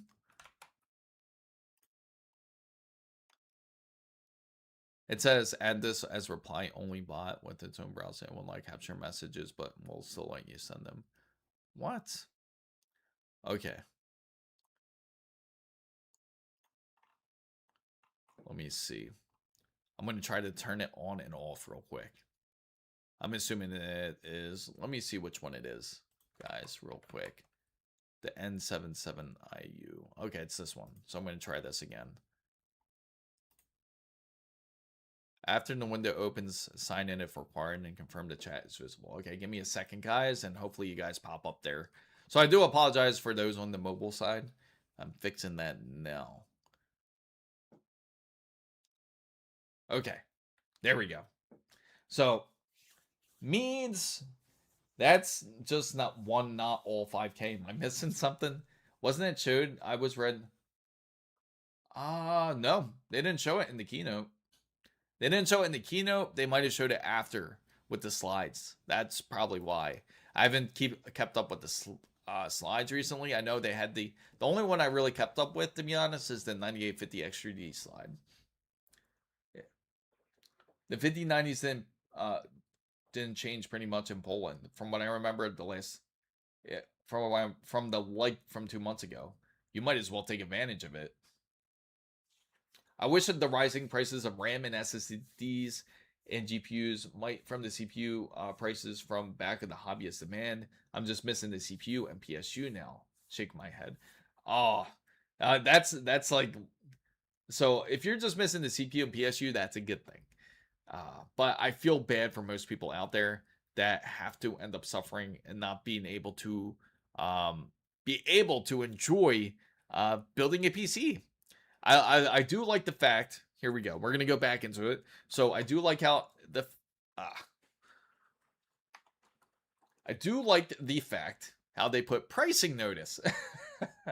I do like that, how they put pricing notice on their page. So this is from QY Tech. So this isn't from Newegg themselves, but you can already see that people are already trying to flip their RTX 5090s. This is just the beginning. Here we go. And this is another one. Oh, this one's from China. They're selling it for 5,600. What if you did buy this GPU, right? And it's one of those infamous RTX 5080s with the extra 32 gigabytes. Here I am. I had stuff to fold from the drive. That's all good. 5090 started getting below 2,300, and all the retailers said, we can't have this near MSRP then the short. So much fun. Absolutely. Let the games begin. That's what they thought. That's true. It's my first time building a PC, and I'm glad I dodged most of the price hike. But right before I apologize. I feel bad for anyone that has to go through this process, because you should not have to go through something like this when it comes to building a PC. It's meant to be a fun hobby. It's nothing like building your PC and bringing it to life, watching what you built together come to life. And now that's nearly gone. And Newegg is completely sold. Wow. This is a US and Canadian site, so it's completely sold of 5090s. Now, most of the pricing that you do see, that's all going to be from, this is all mostly from second-hand retailers. Like this PNY RTX 5090, that's going to be definitely out of CES Group LLC. So that's not even a real group there. Should I buy, or that's definitely up to you at that point. Undecided if I should go with the 5060 Ti or the 5070. Yeah, I'm so I started in September. I thought the tariffs were going to get the price hikes. Who knew data centers were going to be the culprits? Absolutely. Data centers are kind of destroying the fabric of society at this point. It's like, it's insane. Even Micro Center, they barely have any. So if you have a Micro Center near you and you need a GPU, this is more than likely your time to get it. In fact, the Dahab edition doesn't look too bad, honestly. It's funny, somebody over in the chat mentioned this, like when we were over at ASUS 2 days ago. When we went over to ASUS, they asked if they had the Dahab GPU there. So this isn't even shortages. I'm tired of it being called shortage. Yeah, it isn't. This is called being priced out. That's what it's called. Being priced out of affordance. Being affordable. What was the warranty on the 5K? I think I'm good with my 5080. Yeah, keep it. Don't lose it. Don't let anyone know you have a 5080. Especially if you don't know them.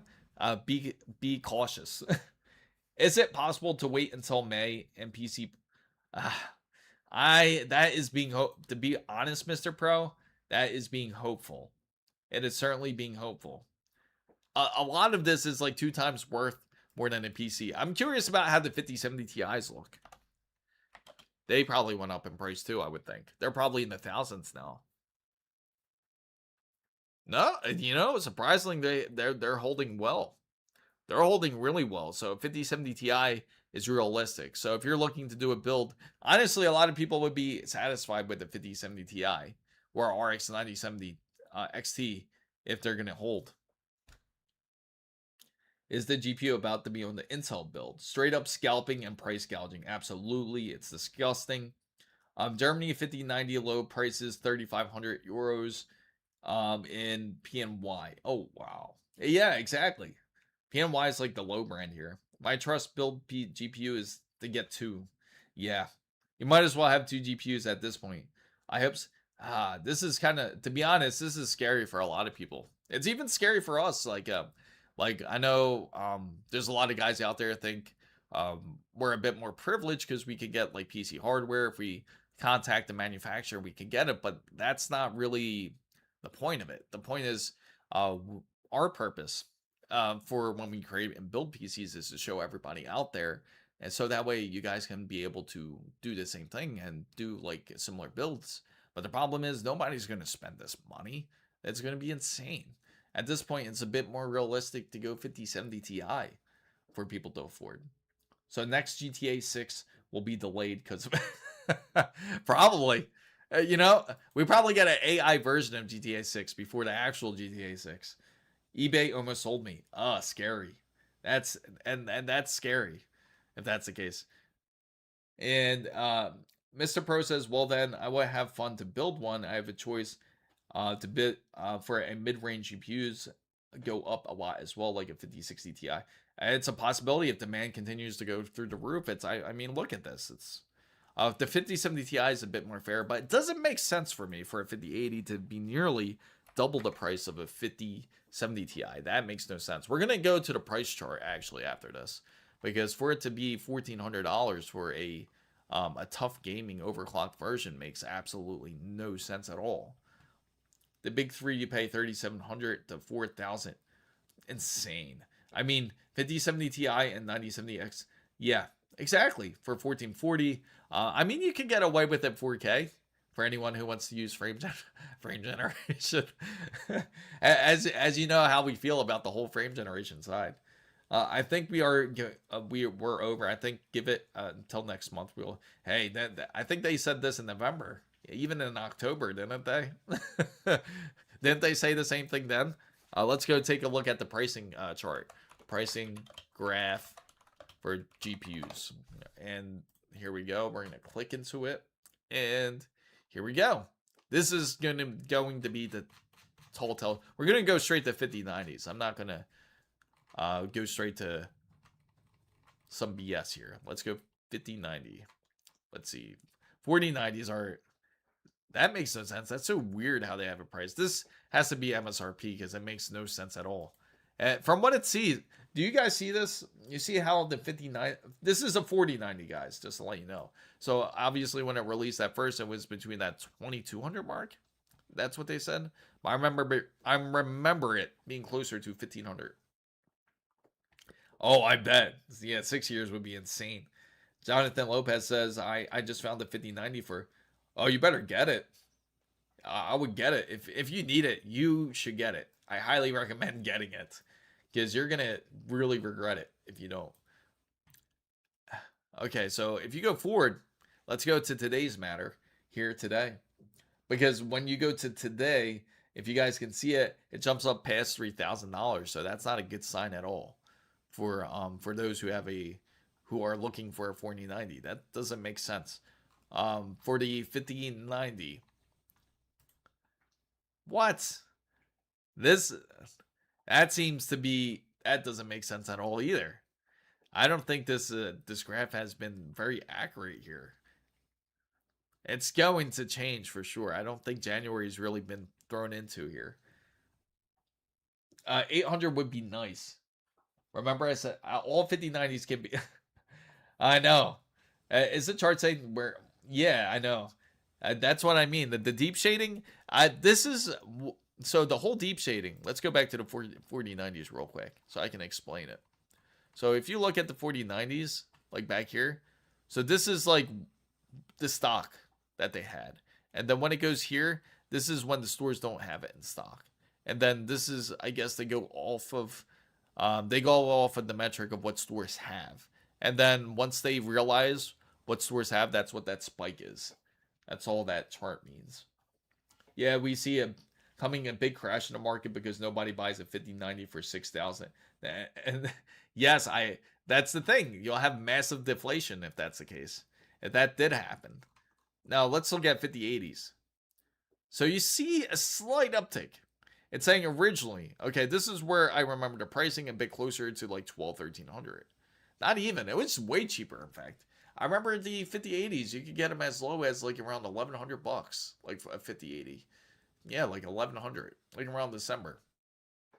So even this chart's not really truly accurate. But those gray shaded areas, and you see those blue lines are considering what those MSRP prices are. Like, say out of Newegg, it just grabs random pricing throughout the internet, like Best Buy. So it's just predicting off of that. And I'm sure that they have like certain criteria where it doesn't pick up with like a third party seller. So that's why you're seeing it. MSI Lightning safe for 5K.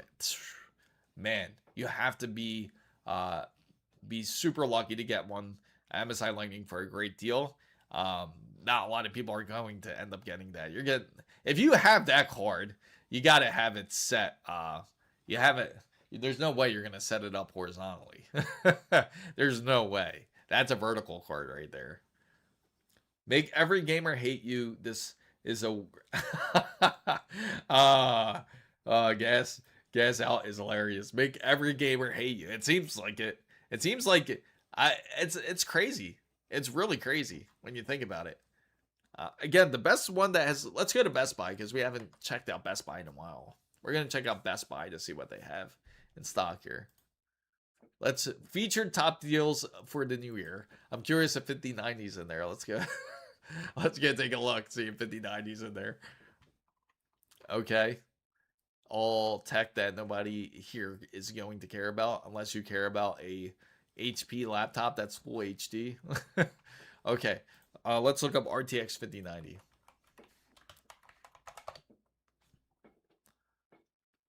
We're going to look up RTX 5090, see what we can pull out. And, oh, that's right. I forgot when Best Buy I got, like, my dark mode on. Oh, they actually have one in... No, that's a 5080. That's an MSI NVIDIA RTX 5080 Gaming Trio for 14. Not really... It's a decent deal. I'd say it's very subpar. Subpar average deal.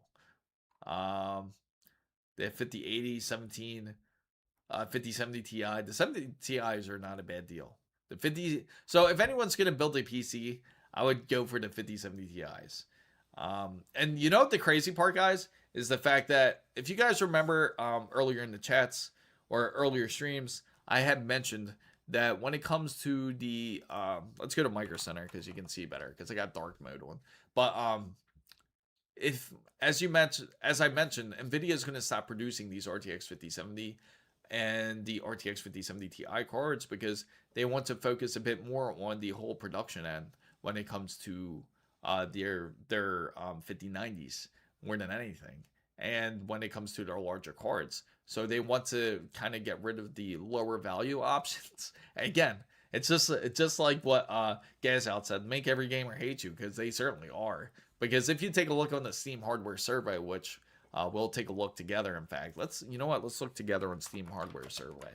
Hardware survey 2025, right? For the end of year. Now take a look at this chart here.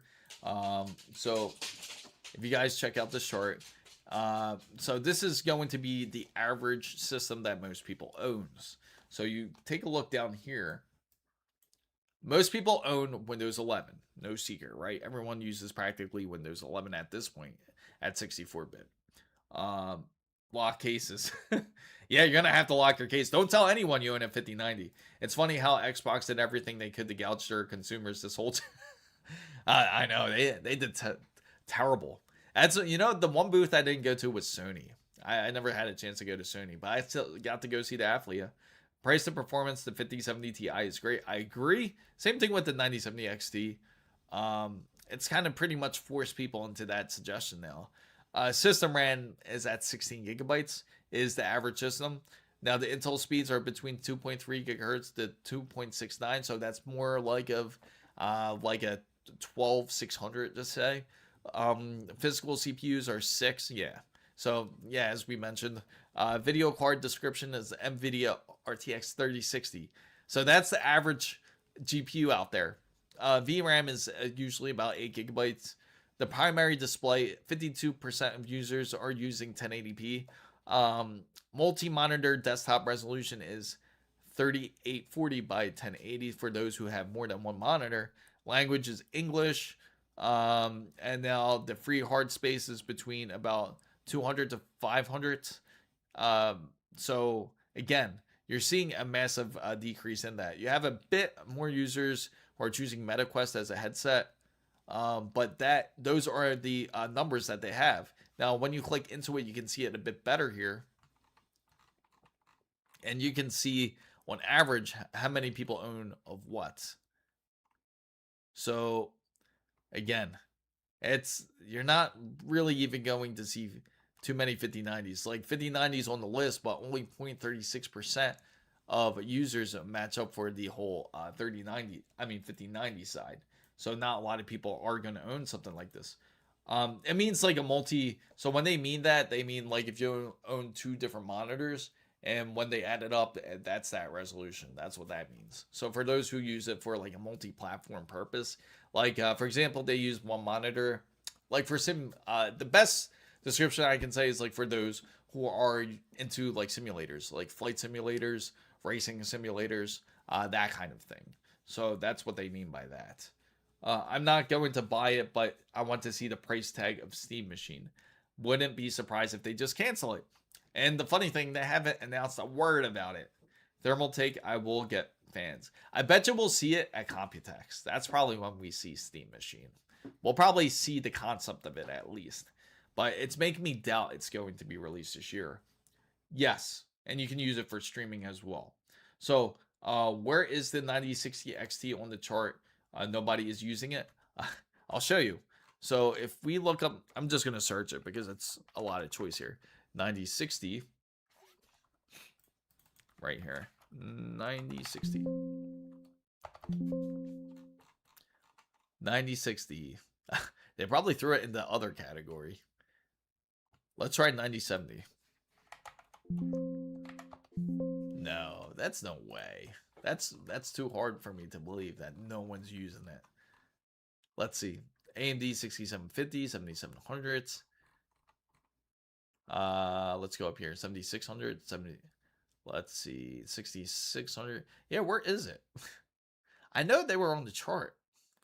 That's insane. You see 5080s, 5070s. They should be closer around this side, you would think. But the majority of people who do get the card, you have quite a bit. That's on a 5070 Ti, 1.2%. Now, on the 5070, you're going to get a quite bit more, which is going to be up here at 2.28%. So, most users, let's see. I wish we can sort it by percentile, because that would be nice. But I'm hoping that MSI's godlike case, that's an amazing case, I gotta say. If you guys saw that case, it's so modifiable. You can just pull it out like directly. It's like almost like large Lego blocks. You can put in the case however you would like. You could set your power supply however you like.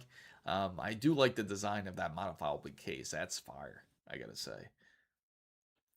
Worst mistake I did was selling my 1080 Ti to my friend. Oh, then all hell breaks loose with the card back in 2020s. Oh my gosh. 100%. That is insane. But let me see. I want to look up one more thing. So the system RAM. So believe it or not, 36% of people use 32 gigabytes. And 40% of people use 16 gigabytes. So that's a majority out there. Only 4% of people use 64 gigabytes. Only 1.2% of people use 48 gigabytes. So my old card is there though. The RX, yeah, it's a goat. Yeah, that's absolutely is. People are still gaming on it. In fact, some of you guys may know. That his name's just slipping my mind too. Um, I'll look him up right now. He's a big AMD. He's a big AMD guy too. In fact, I'll look up his name. You guys can take a guess who I'm talking about. And he said he got to test out a RX 580 like today. He went to test out a RX 580, and he said that he was still able to manage to play modern day games like Battlefield 6 on it, and it played absolutely fine. And this was again the RX 80, which is pretty insane, right? Let me see. Which is Frog Boy. I got to meet up with Frog Boy, and he mentioned that's what he was able to do with the RX 580. He was able to game on it perfectly with no issues. So Mr. Beast, no, it wasn't Mr. Beast. Mr. Beast, I don't know what he games on. Let's see. Dreaming that hello, how is everyone? I got a RX 6800 XT recently, like for 330. That's actually a pretty good deal. To be able to get a 6800 XT for 330 is actually awesome. Playing on Intel. No, he wasn't playing on Intel. I think he plays on a direct AMD system. Like everything he has is AMD for the most part. But he was able to game on a 580 with no issue, just testing it, because he was able to get it cheap, I think, on Amazon, like for like $200. So he's like, what the hell, let me go ahead and just buy it to see how it performs. So he ended up buying that card, and it was working great. So earlier I said that price of the 5090 didn't change much in Poland, but I guess that it was much more expensive in there in the first. Yeah, that's what I'm saying. It's not no joke. You think it probably was cheaper at the time. It's just the pricing has increased dramatically, which again, like, just to show you guys, again, a decent card out there. That is a deal. In fact, it's like for this Intel build that I'm doing, right? It tempts me to go ahead and just get a AMD card, AMD GPU for it.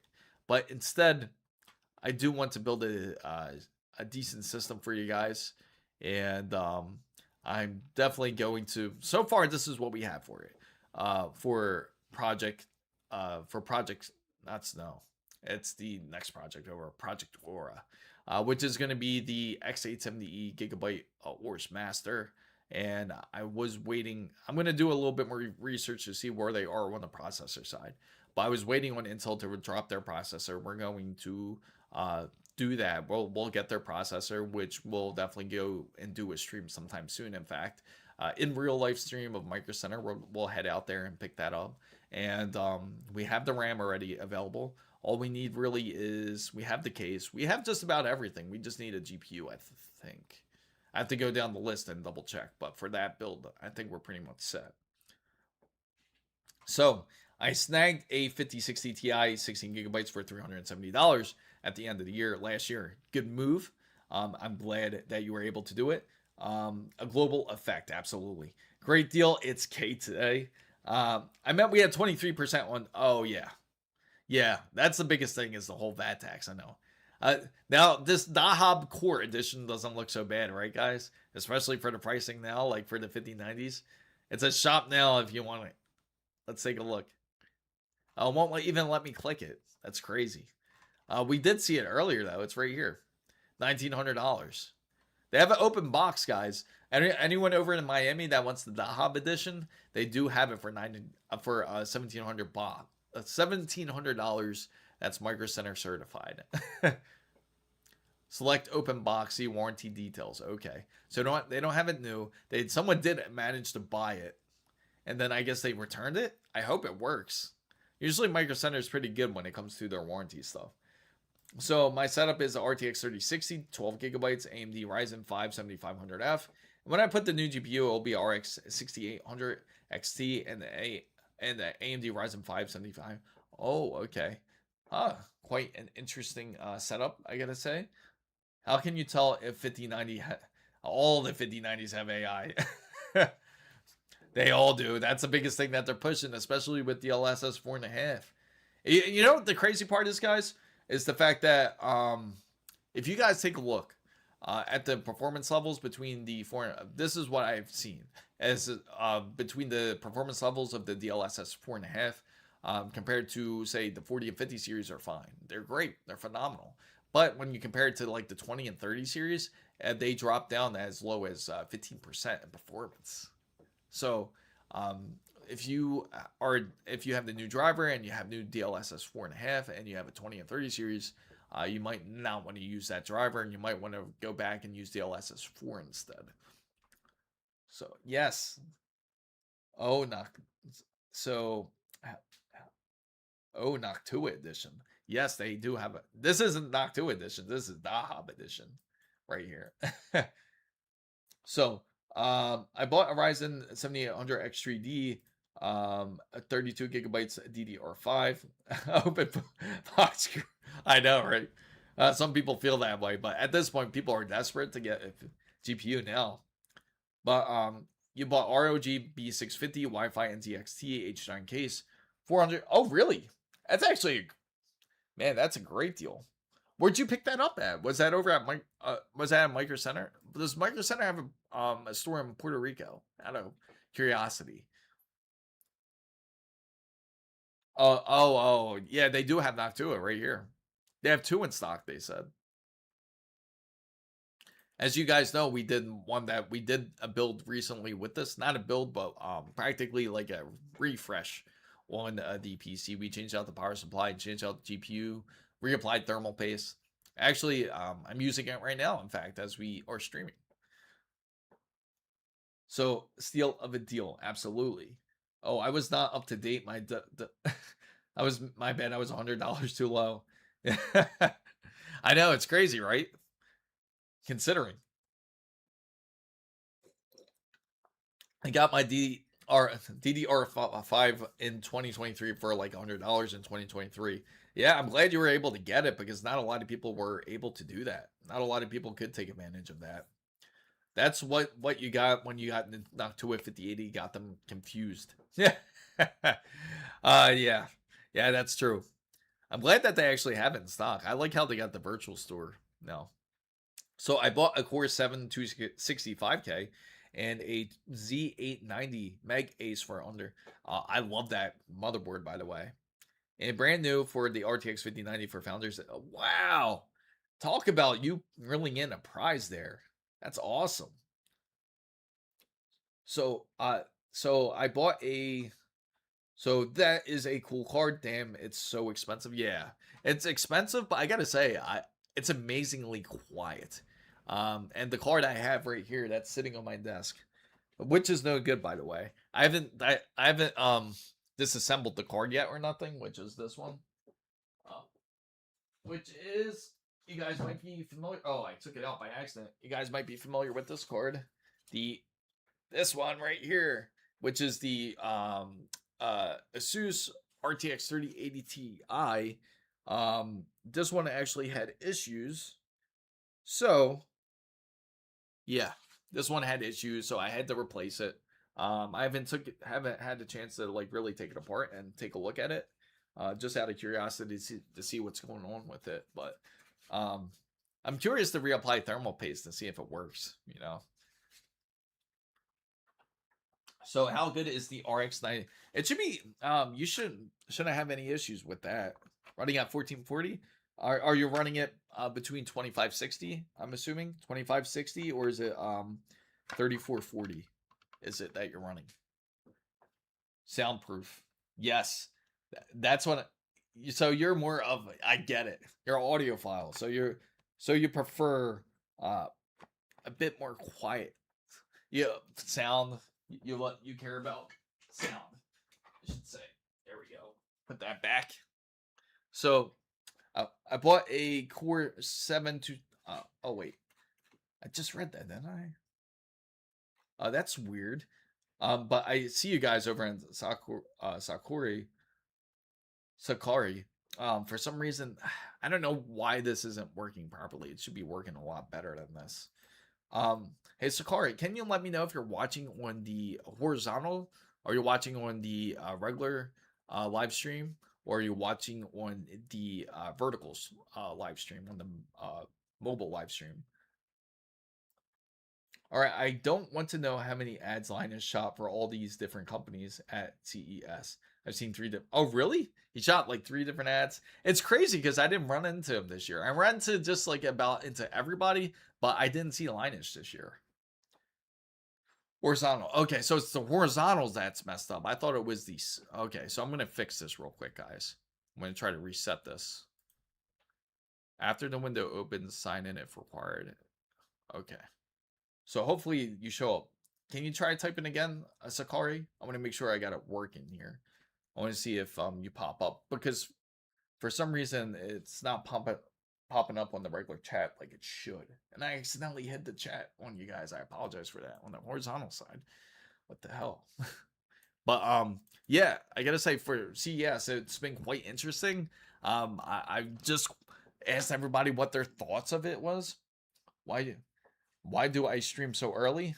That's what it's always been. It's mostly because I do have a lot of viewership in the morning too. But I do have a question for you guys. Are you guys interested in a later stream? Do you guys prefer a later stream? Because I can always do it later.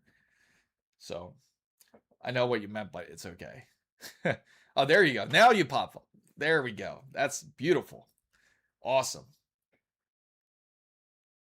Yeah, it wasn't that if you're gonna hear me, it was that for some reason the chat window wasn't coming up, which I will make it pop up in just a moment.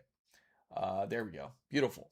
That's what I meant. But anyway, let's take a look here. Again, these cards, they're going up in pricing as it is.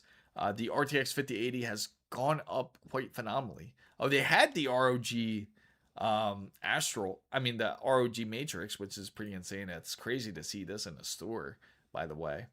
I'm curious if it's sold in any store. But can you imagine pulling this card? That's one thing I forgot to ask them. I wanted to ask him about that situation.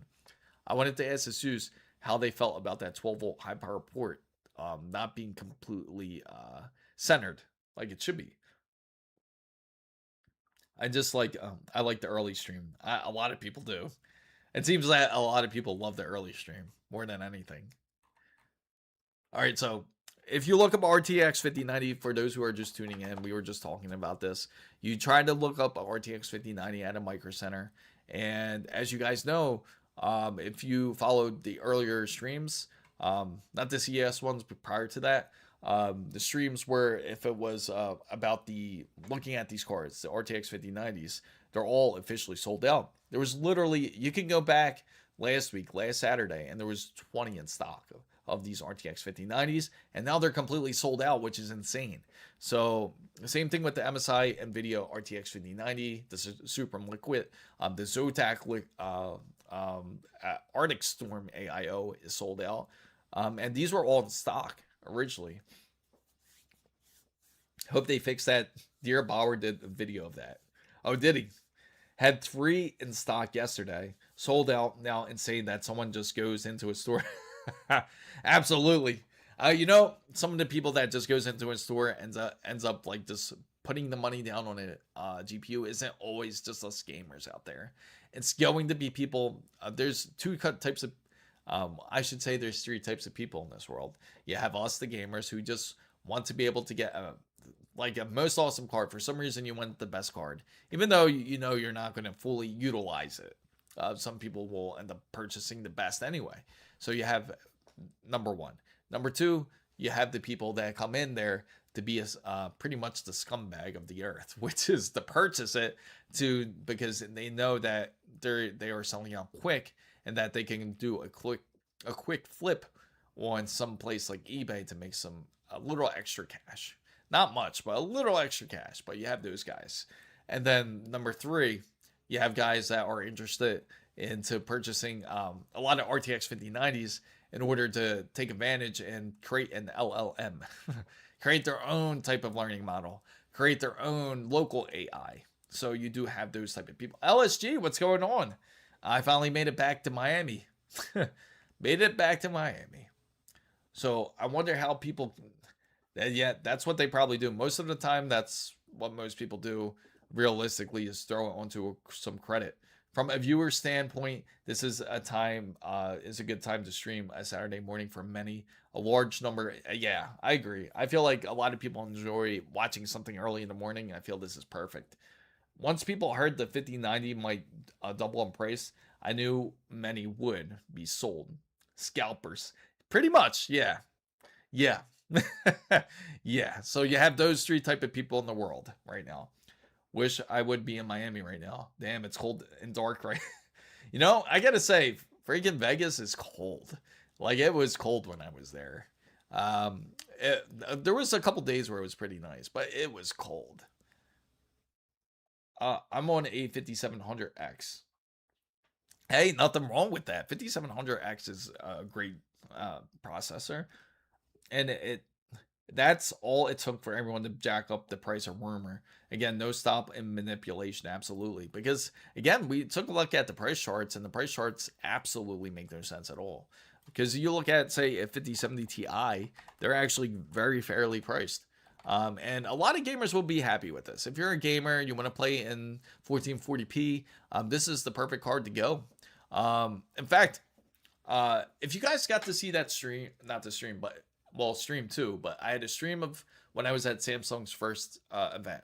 And also, I had a video based on Samsung's displays that they currently had at CES. And if you got to see it, all those, you believe it or not, there's 5K, 6K displays. They weren't running RTX 5090s. They were actually running RTX 5080s. I can't say that they were pushing 330 hertz, but I can certainly say there was no visible issues playing them.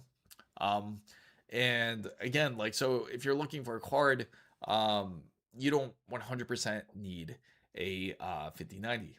Just getting home today, yes.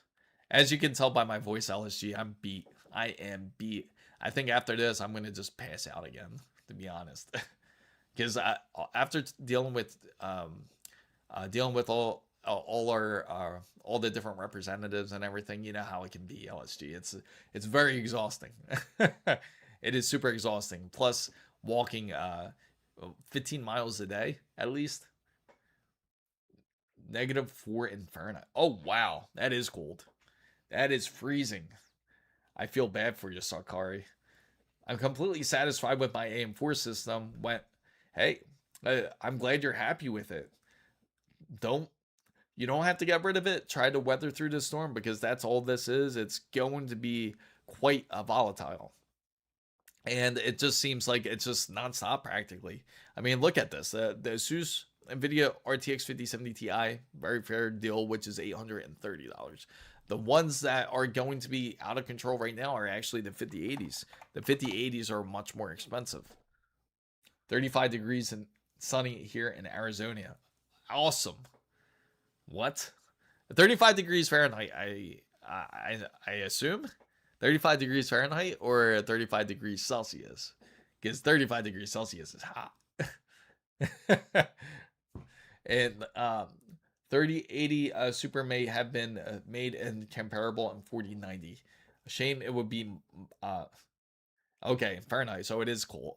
Yeah, because that's the thing. I know it can get cold in the desert for sure. 100% it does. Have finally made it to comparable 4090. Shame it does. Bung Lao subscribe to the channel. Awesome. Thank you for subscribing. I'm on AM4 as well as saving up for AM5. Smart. It's smart to get AM5. There's a lot of value in it currently. And as I spoke to a lot of the manufacturers out there, they are still going to push AM5. Some of you might be waiting for the new AM4 boards that you've probably been hearing on the internet. I can tell you, there's prototypes. They have ideas of it, but they're not sure to just quite release it, because they're hoping that this is just a volatile time, that this is just something the storm passes. Now, a lot of these companies like ASUS and Gigabyte and MSI, they don't like this at all as much as we do, because obviously they really look for us in the consumer side too as well. So they're hoping that something like this does pass, as they are working with their suppliers consistently to try to figure out how to resolve this issue. So 5080 Super may have made it to the comparables of 4090's shame. It's mostly yes, and that's a problem. That is the biggest issue, is because it's canceled. So that if you guys want a fancy card, you do have the 5080 the Hob edition that they do have, and unfortunately this one is used. So you can get it for $1,700 if you wanted to, if you guys wanted to. What's up, Takoro? What's going on? Capono. $1,500 for 16 gigabytes of 50. Yes, it is wrong. 100% wrong. I agree. It shouldn't be.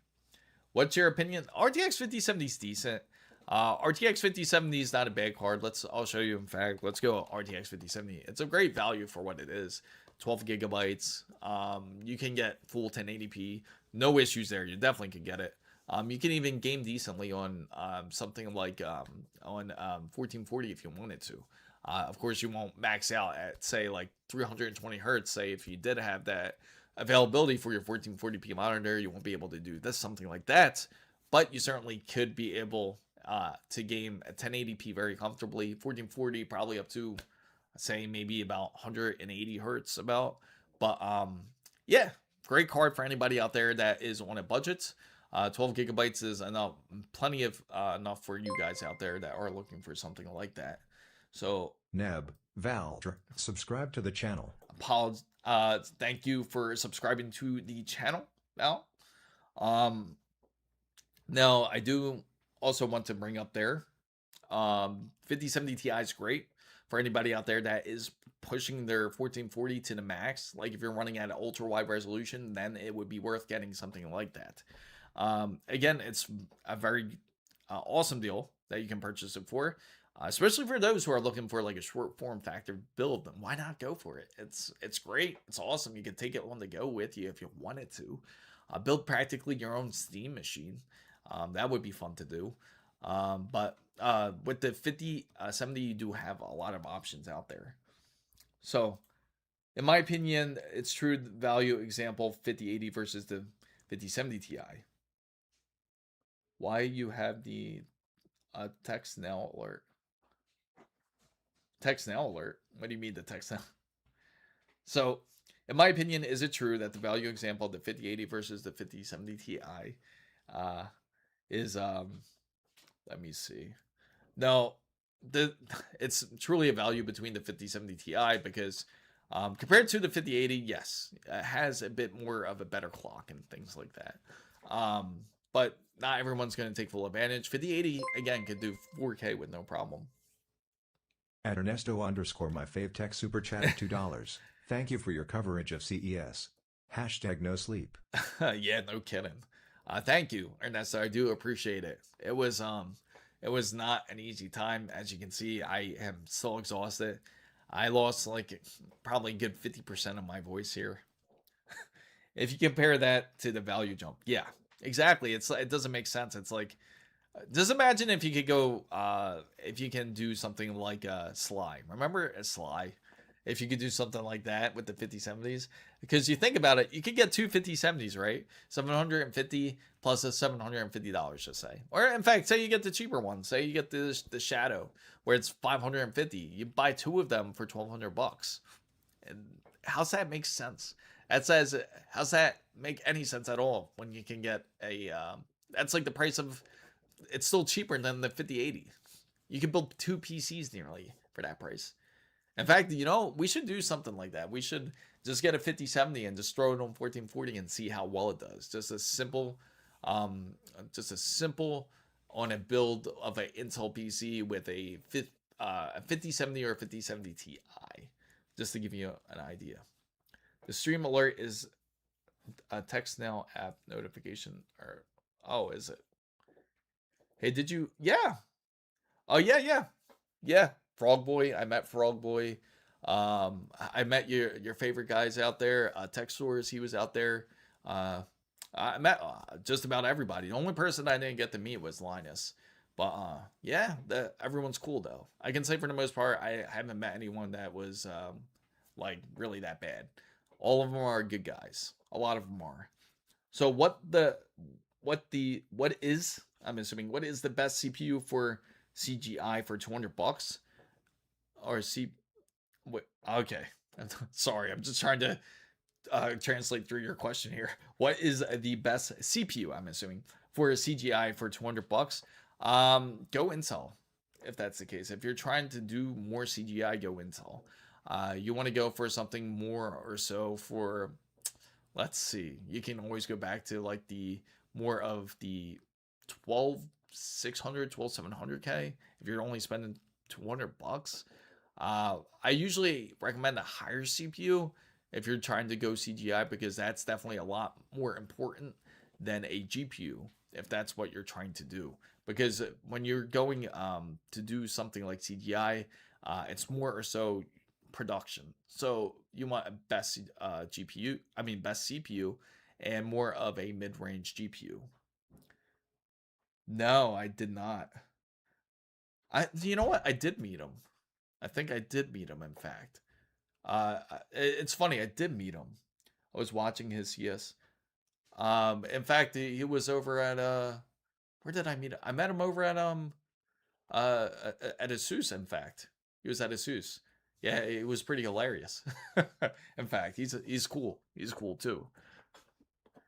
Um, yeah, it's funny. I met like everybody but Linus this time. And ironically, I saw Linus last year, but he was pretty reserved last year. He seemed like he had a lot on his mind, so I didn't want to talk to him then. But then again, I'm pretty sure he's cool. In fact, I think LSG has met him. He could tell you how he was. I never got to really meet him. Think he's still real deal. Absolutely. Yeah. Again, a lot of the guys there are really good guys. They're all excellent people. Like anybody that you see, they're a lot of them are authentic guys. There's very, I could be wrong. If there's a guy that I gotta watch out for, let me know. I'll definitely, especially if you got one that's a bit sketchy, let me know, and I'll try to go find them next time and let you know how they are. Because something, of course, we also want to get into is see, hopefully things get better during the Computex time because I'm really thinking of doing that event too as well for you guys. Because of course there's a lot more coverage when it comes to the PC area then. Oh, thank you. Hello. I also want to get a little bit of a 5070. I hope it's not bad. Game Oxine says, hello. I also want to get in a little bit of 50s. Oh, no. Yeah. 5070 is not a bad card, guys. In fact, I installed it for a customer, one of the customers I had, and he loves it. He uses it all the time, but he's one of the few people I do know that actually uses the whole frame generation when it comes to their PC. Damn it, this thing needs to get better one day. I know it certainly does. I am hoping Computex is the key. I hope it brings passion back into the industry because that's what we need. I feel like everyone looks kind of fatigued. Everyone at CES looks a bit fatigued about the whole situation, and nobody knows how to really figure out the right answers.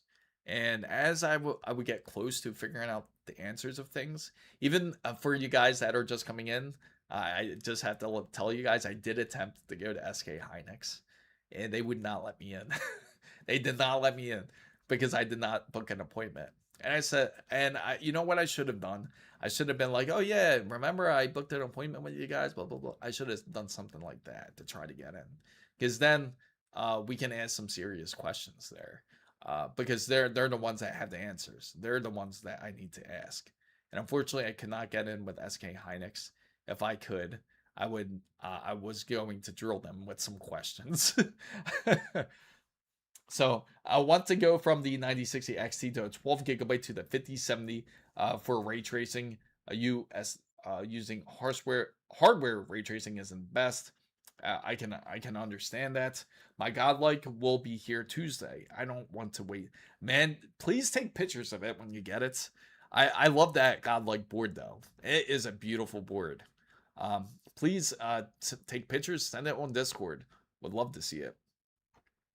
I have this symptom that stutters my muscles. Would love those magnetic keyboards where you can, yeah. There are some incredible keyboards out there. You got to take a look at. Check out Ducky. Ducky is one of those underrated ones. Ducky has some awesome keyboards that you got to look at. How did you feel about NVIDIA? Not surprised. Campono brings up the whole NVIDIA meeting, their whole keynote. I didn't waste my time going over there. In fact, their whole conference was between Intel's conference. So I was like, I'd rather go to Intel's conference because at least I can expect Panther Lake for sure. But if I go to NVIDIA's, that's going to be just nothing but AI. If you had a 10K budget, not including the GPU, to build a AI and 3D rendering rig, what would you build? The rig would run 2 RTX 6000. Oh, so to run something like that, if you don't include, oh, are you thinking is that? Oh yeah, because that's right. You guys ended up getting it. I would say you definitely have to get a workstation motherboard for sure. 100% get a workstation motherboard if that's the case. Go Threadripper. Go max out on a Threadripper. You need to power up those lanes at 100%. So you want to get like a Threadripper, and you have to get a EATX motherboard. Something like, in fact, we could take a look at it right now. We're on Micro Center. What am I doing? So let's see if they actually have it under the deals here. Yes. 5090 costs 2,000. What about NVIDIA's ARC? NVIDIA's ARC. I didn't get the. So my apologies. I didn't watch the whole press conference. I never had the chance to when I was at CES. So I do have some catching up to do in some areas like NVIDIA. I do know that they released 4.5. I can say that most people didn't benefit from it who are on the 20 and 30 series. I know that for sure. Okay, here we go. Here goes a perfect example. And you could get an even better motherboard than this if you wanted to, but this is like the perfect start there with a workstation build. And if you're able to, and this is running about 128 gigabytes, I think, of RAM. Might be even 256. No, that can't be right. They list it as 32 megabytes. Oh no, that's L2 cache. Where's the? That's weird. They didn't put it. We'll find out actually once we go further down. 128. That's what I figured. So it's 128 gigabytes. My Threadripper's old. It's a Zen 2. So it's a 39. It's a 3970X, but it still performs phenomenal. I still have 32 cores, 64 threads, and again, I have no issues with it. But I do want to update it when I get the chance for sure. That motherboard has so many, exactly, and this is the perfect one for it because Threadripper would be able to power up exactly what you need.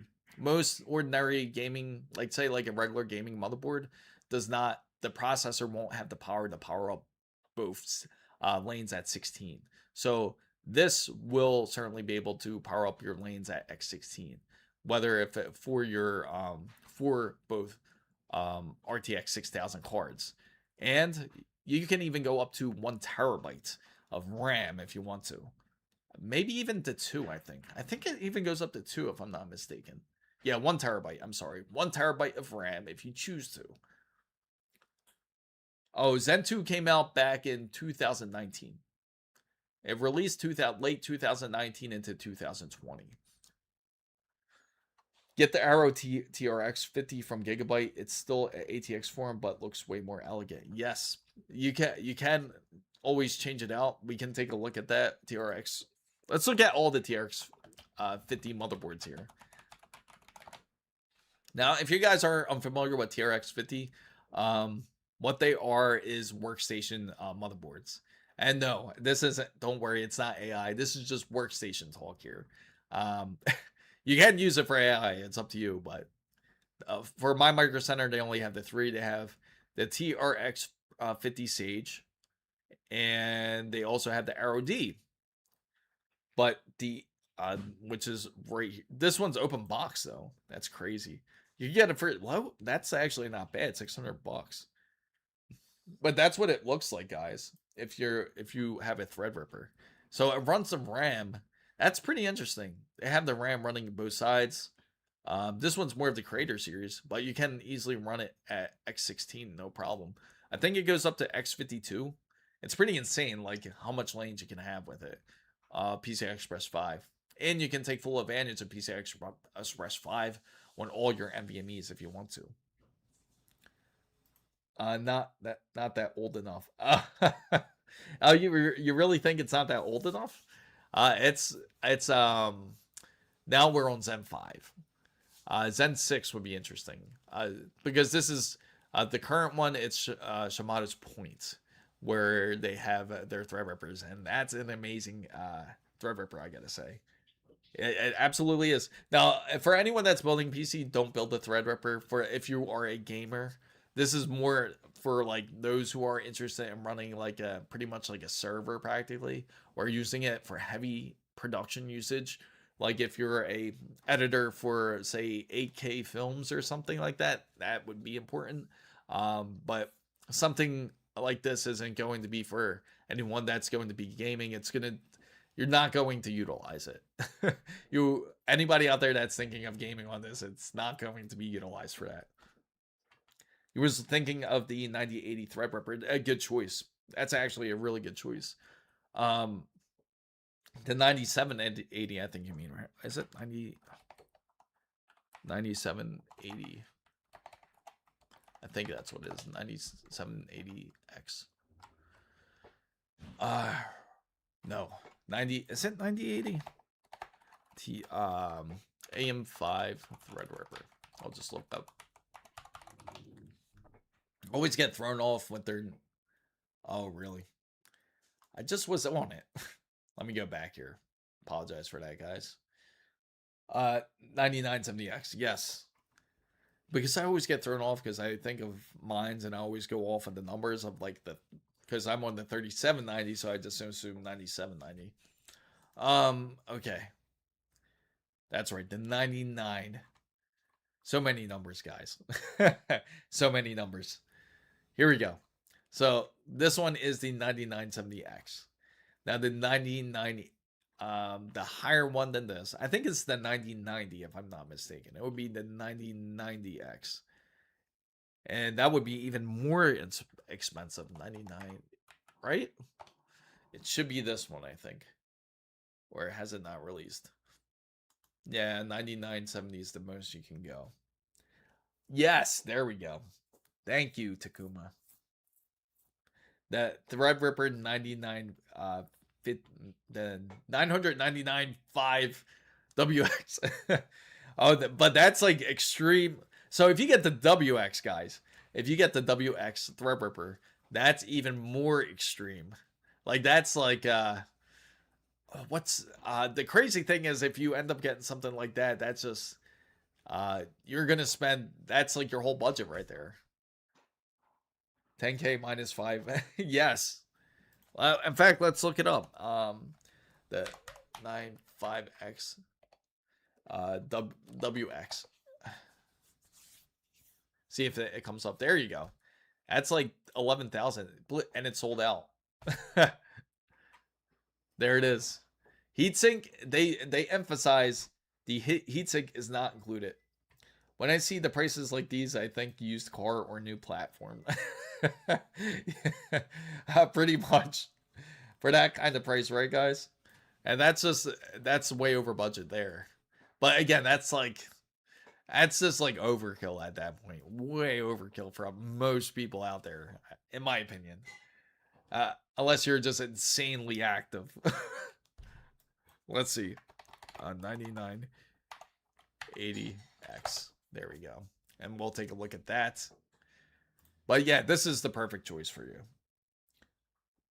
Threadripper 9970X, 9980X, the 9985WX. You know what the crazy thing is? I feel like we kind of breezed right by the whole 7000 series side of AMD's Threadrippers. But yeah, this is certainly one to get. They do have one in stock here at Miami. I would check out your local Micro Center to get the best deal for it, of course. I want that big boy for my LLM. Well, in my dream. Maybe one day you might surprise yourself that you'll be sitting right next to it and be like, I can't believe I did this. But again, for those who are interested in LLMs, yes, this would be awesome for it. Damn, I bought my 64 gigabytes of DDR5 G-Skill Trident Z5 Neo AMD Expo at 1.4 volt RAM in August and it's gone up tremendously. That side has gone on tremendously, at least for 64 gigabytes. 32 gigabytes has luckily been holding, but I think that's going to be temporary, especially after the whole CES. As we're going to see that effect. Yeah, and no dual 69 69. They're RTX 6000s, which are really insane too, which is this. Is it by the ones that you got LSG, are they also the PNY ones, like these ones? $9,000 each. Right there, 96 gigabytes of G7. But the funny thing is, if you guys are curious, they did run a test on this to see like how it would compare to like a typical RTX 5090 and like Monster Hunter's Wilds, and it wasn't that much of a difference. Like if you're thinking gaming wise, it's going to be like, oh, it's so crazy, but it honestly wouldn't be that much of a difference because essentially it's still the same card. It's just that it has more memory in it. I have AMD Ryzen 5 7500F 6-core processor. I'm going to check my RAM prices. Weren't those like 6K? Am I thinking of it? Yeah, they're expensive. Did I? Yeah, like I said, I'm exhausted. I am certainly exhausted, guys. So, from meeting so many different people and talking to so many different vendors, my nephew and I are building a PC. I will have to hide. Yes, good. That would be a good thing to do. Certainly hide the pricing of the GPU if that's the case. But they do have, anyone interested in Miami area, they do have 4 in stock. They do have 4 in stock over in Miami if you are curious. And but if you guys are curious about the RAM prices, let's go over to 64 gigabytes. I know some of you guys are more into that side of things. I get it. But if you are curious about 64 gigabytes of RAM pricing here, yes, it's insane. Here you go, $876.99 CL30 for 6,000 megahertz of RAM. So yes, the pricing is still very high for any type of RAM that you look at. Yes, isn't that crazy? You're literally holding something more than gold. RAM pricing, yeah, I don't blame you. It's not easy to get your hands on RAM. It's very expensive, especially those who are trying to get it. Here in Switzerland, it's like 6,900. Wow. They're founders editions. Yeah, pretty. Oh yeah. It's awesome. You got I should have went with you, LSG, to try to get my hands on one. I almost fell out my chair. Oh wow, really? What's up, Post on Beats? What's going on? I'm exhausted. I am certainly exhausted from CES. Hopefully you guys enjoyed all the coverage. I certainly have a lot more to post up that I will definitely push out. I got to push out 4 videos for you guys, at least so far, out of the coverage. But yeah, there's quite a bit more. Definitely quite a bit more. I got a lot of work to do on my end. My RAM costs now $1,600 at Escalate. And remember when we were complaining about like $500, $500 or $600 for 64 gigabytes for Trident Z Neos Royal? The Royal Trident Z Neos. Chillin', I'm glad I built my computers 3 years ago. Absolutely. It's just too crazy. I should have bought a truckload of DDR5 months ago. I think everyone would follow the same train. If you told yourself a year ago that RAM is going to be more expensive than GPUs, you would literally laugh. You would think you are on something at that point. Because think about it. If you told yourself like, hey, RAM's going to be seriously more expensive than your average GPU, especially if you get 96 gigabytes, you would think you're insane. I was just tagging along, laugh out loud. Then my boss handed me the cards. I wanted to. Oh, yeah, I bet. I bet. Oh man, 64 gigabytes or 128 gigabytes RAM. Yes, I didn't know what RAM was a year and a half ago. Uh, now that everyone's definitely well educated on that subject. Only thing I missed out on the SSDs is 9100 Pro. Came out the week it finished the PC. Even DDR5 4 RAM has gone up at the same rate. Yeah, it's true, because if we go take a look at some RAM right now. Let's see. My brain is so fried right now. Computer memory. And we take a look at DDR4. And here it is. It's crazy, right? $603 for 64 gigabytes. Tell me how that makes sense for RAM. Your micro center has AM4 boards. Yet mine's had yesterday, which had none in stock, which is insane from the amount of DDR5 motherboards that they had in store. Yeah, it really is insane at that point. Because I mean, look at this: Patriot Vipers, $129 for 16 gigabytes. It should be nowhere near that price, not for DDR4. Oh, really? I have no idea. I did not read into that. How much is the short sticks? The short ones? What do you mean by the short sticks? You mean like as in height wise? My PC. Oh, okay. So usually that doesn't matter. Usually it's just like 2 slots. But if you're looking for the height, like for DDR4 you're talking about, like something like the Crucial Pro 64 would probably fit a bit better compared to like a large heatsink. It's like $630, which is still very expensive. It's CL22 at that. That doesn't make sense. Let's see. Maybe Corsair Vengeance would be a bit better. Corsair Vengeances are $145, which are 2 for 8 gigabytes. What? On Amazon, that's a $30 max kit of RAM. I know, right? That's crazy. Until I took a class for CES 105, I learned about random access memory bullet. I know. Isn't that crazy how life works at times? On Amazon, there's now a Kingston Furies for XMP 16 gigabytes for. Wow. That's actually a decent deal. So definitely check it out if you guys need RAM for some reason. Or if you're just like getting into PC building and you just need it to, there you go. It's a great way to start. We went over the Steam hardware survey, which people are still using. There are actually a lot of people still using 16 gigabytes on the average. Right here, the average person has 40%. 40% of users has 16 gigabytes of RAM. So that tells you right then and there that it's still a very popular subject, at least for the most part there. But TL40. Yeah. But at least it's something.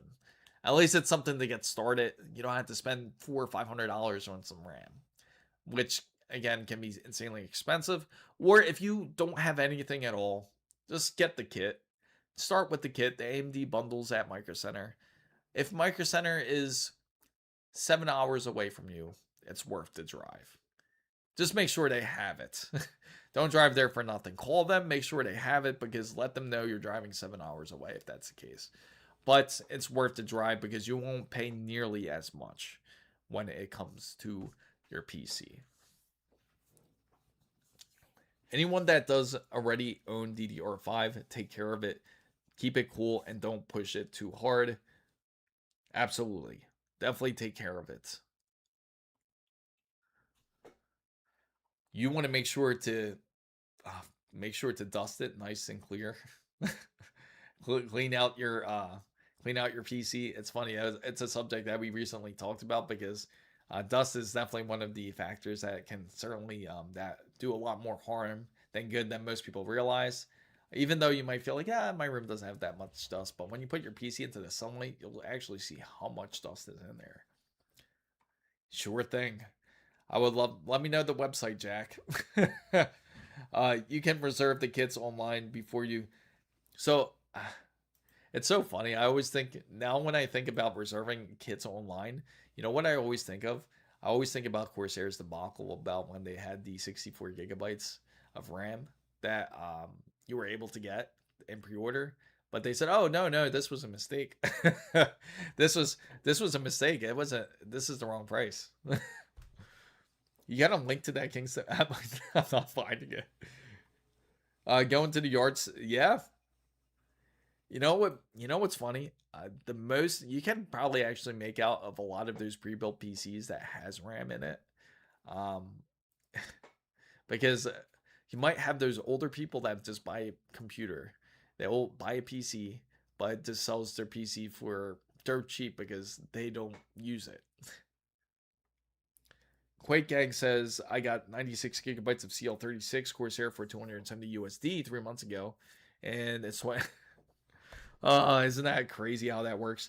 32 gigabytes is the standard. It should be the standard today. But it's insane like how much people still use 16 gigabytes. But 16 gigabytes is a good starter though, to say at the least. Because you can't run a PC without RAM, unfortunately. So it's, yeah, take care of it. Having nice, nice hard box, nice steel case for it. Make sure to put a nice little, don't make sure it's in an ESD bag. So just in case if anything happens, you have it nice and saved there. I have 32 gigabytes of DDR5 RAM and 4070 Super. Do I need more? No. I mean, what's your resolution, by the way, Jack? Because most of the time, most people don't need more. And unless you're running unless you got something you're not telling me. You got Samsung's new 5K monitor or something. I need a 65 gigabyte kit, but it's so insanely priced. You know, I really want to rebuild this whole Threadripper build. I want to. Many people do. You're not the only one, super centric city. A lot of people need RAM. They certainly do. So, FanMem guys, I'm going to switch over to the members chat. So make sure you stay tuned. So if you have extra RAM sticks, yes. So keep it in ESD. Look for ESD storage. They do have that. Specifically ESD. That's where you would want to keep it. I'm at 4K resolution, and I've never. Yes, most people don't. Like I said, you have to have extreme refresh rates, like crazy refresh rates. Like I said, it has to be like. Now the only game I've actually have it happened, which is because thanks to Call of Duty's memory leak back in Black Ops 6, I was able to push out like easily like 32. But again, that just didn't make any sense. That was their fault on their end. They ended up fixing it though. But so FanMem guys, I'm going to switch over to the members chat and subscribers chat. So make sure to, yeah, sure. Feel free to ask Rensler. You don't need the X870E X3D, the Pro Ice. I love the ice boards. Ice boards are awesome. It's crazy how many companies are having these new whiteboards. MSI has their version. Of course, ASUS has their version now. It seems like Gigabyte really made that look happen, so to say. Is 4060? It's decent. It's a decent card. It's good if you want to game in 1080. But that's about it. So it's not going to be the best card out there. It's just a decent card. I usually recommend at least the minimum of 5070. Don't let the RAM fool you on that side. Will you give your prediction? Sure. I think it's going to be priced exactly the same as the 9800 X3D. And they'll just keep the 9800 X3D at like 400. That's what I would think, at least. But yeah, thank you guys for all coming into the stream. I'm going into the members only and subscribers only chat in a bit. Make sure to join the membership. I promise you it's not expensive. When you look at it, you'll laugh. I am serious. Okay, so I'm switching over. and hopefully to see you guys on the flip side. And you guys take care and have a great weekend. Don't let RAM destroy your lives or GPUs. Thank you, guys.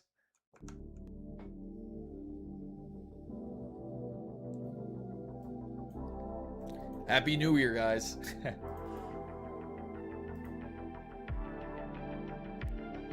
Let's hope it gets better.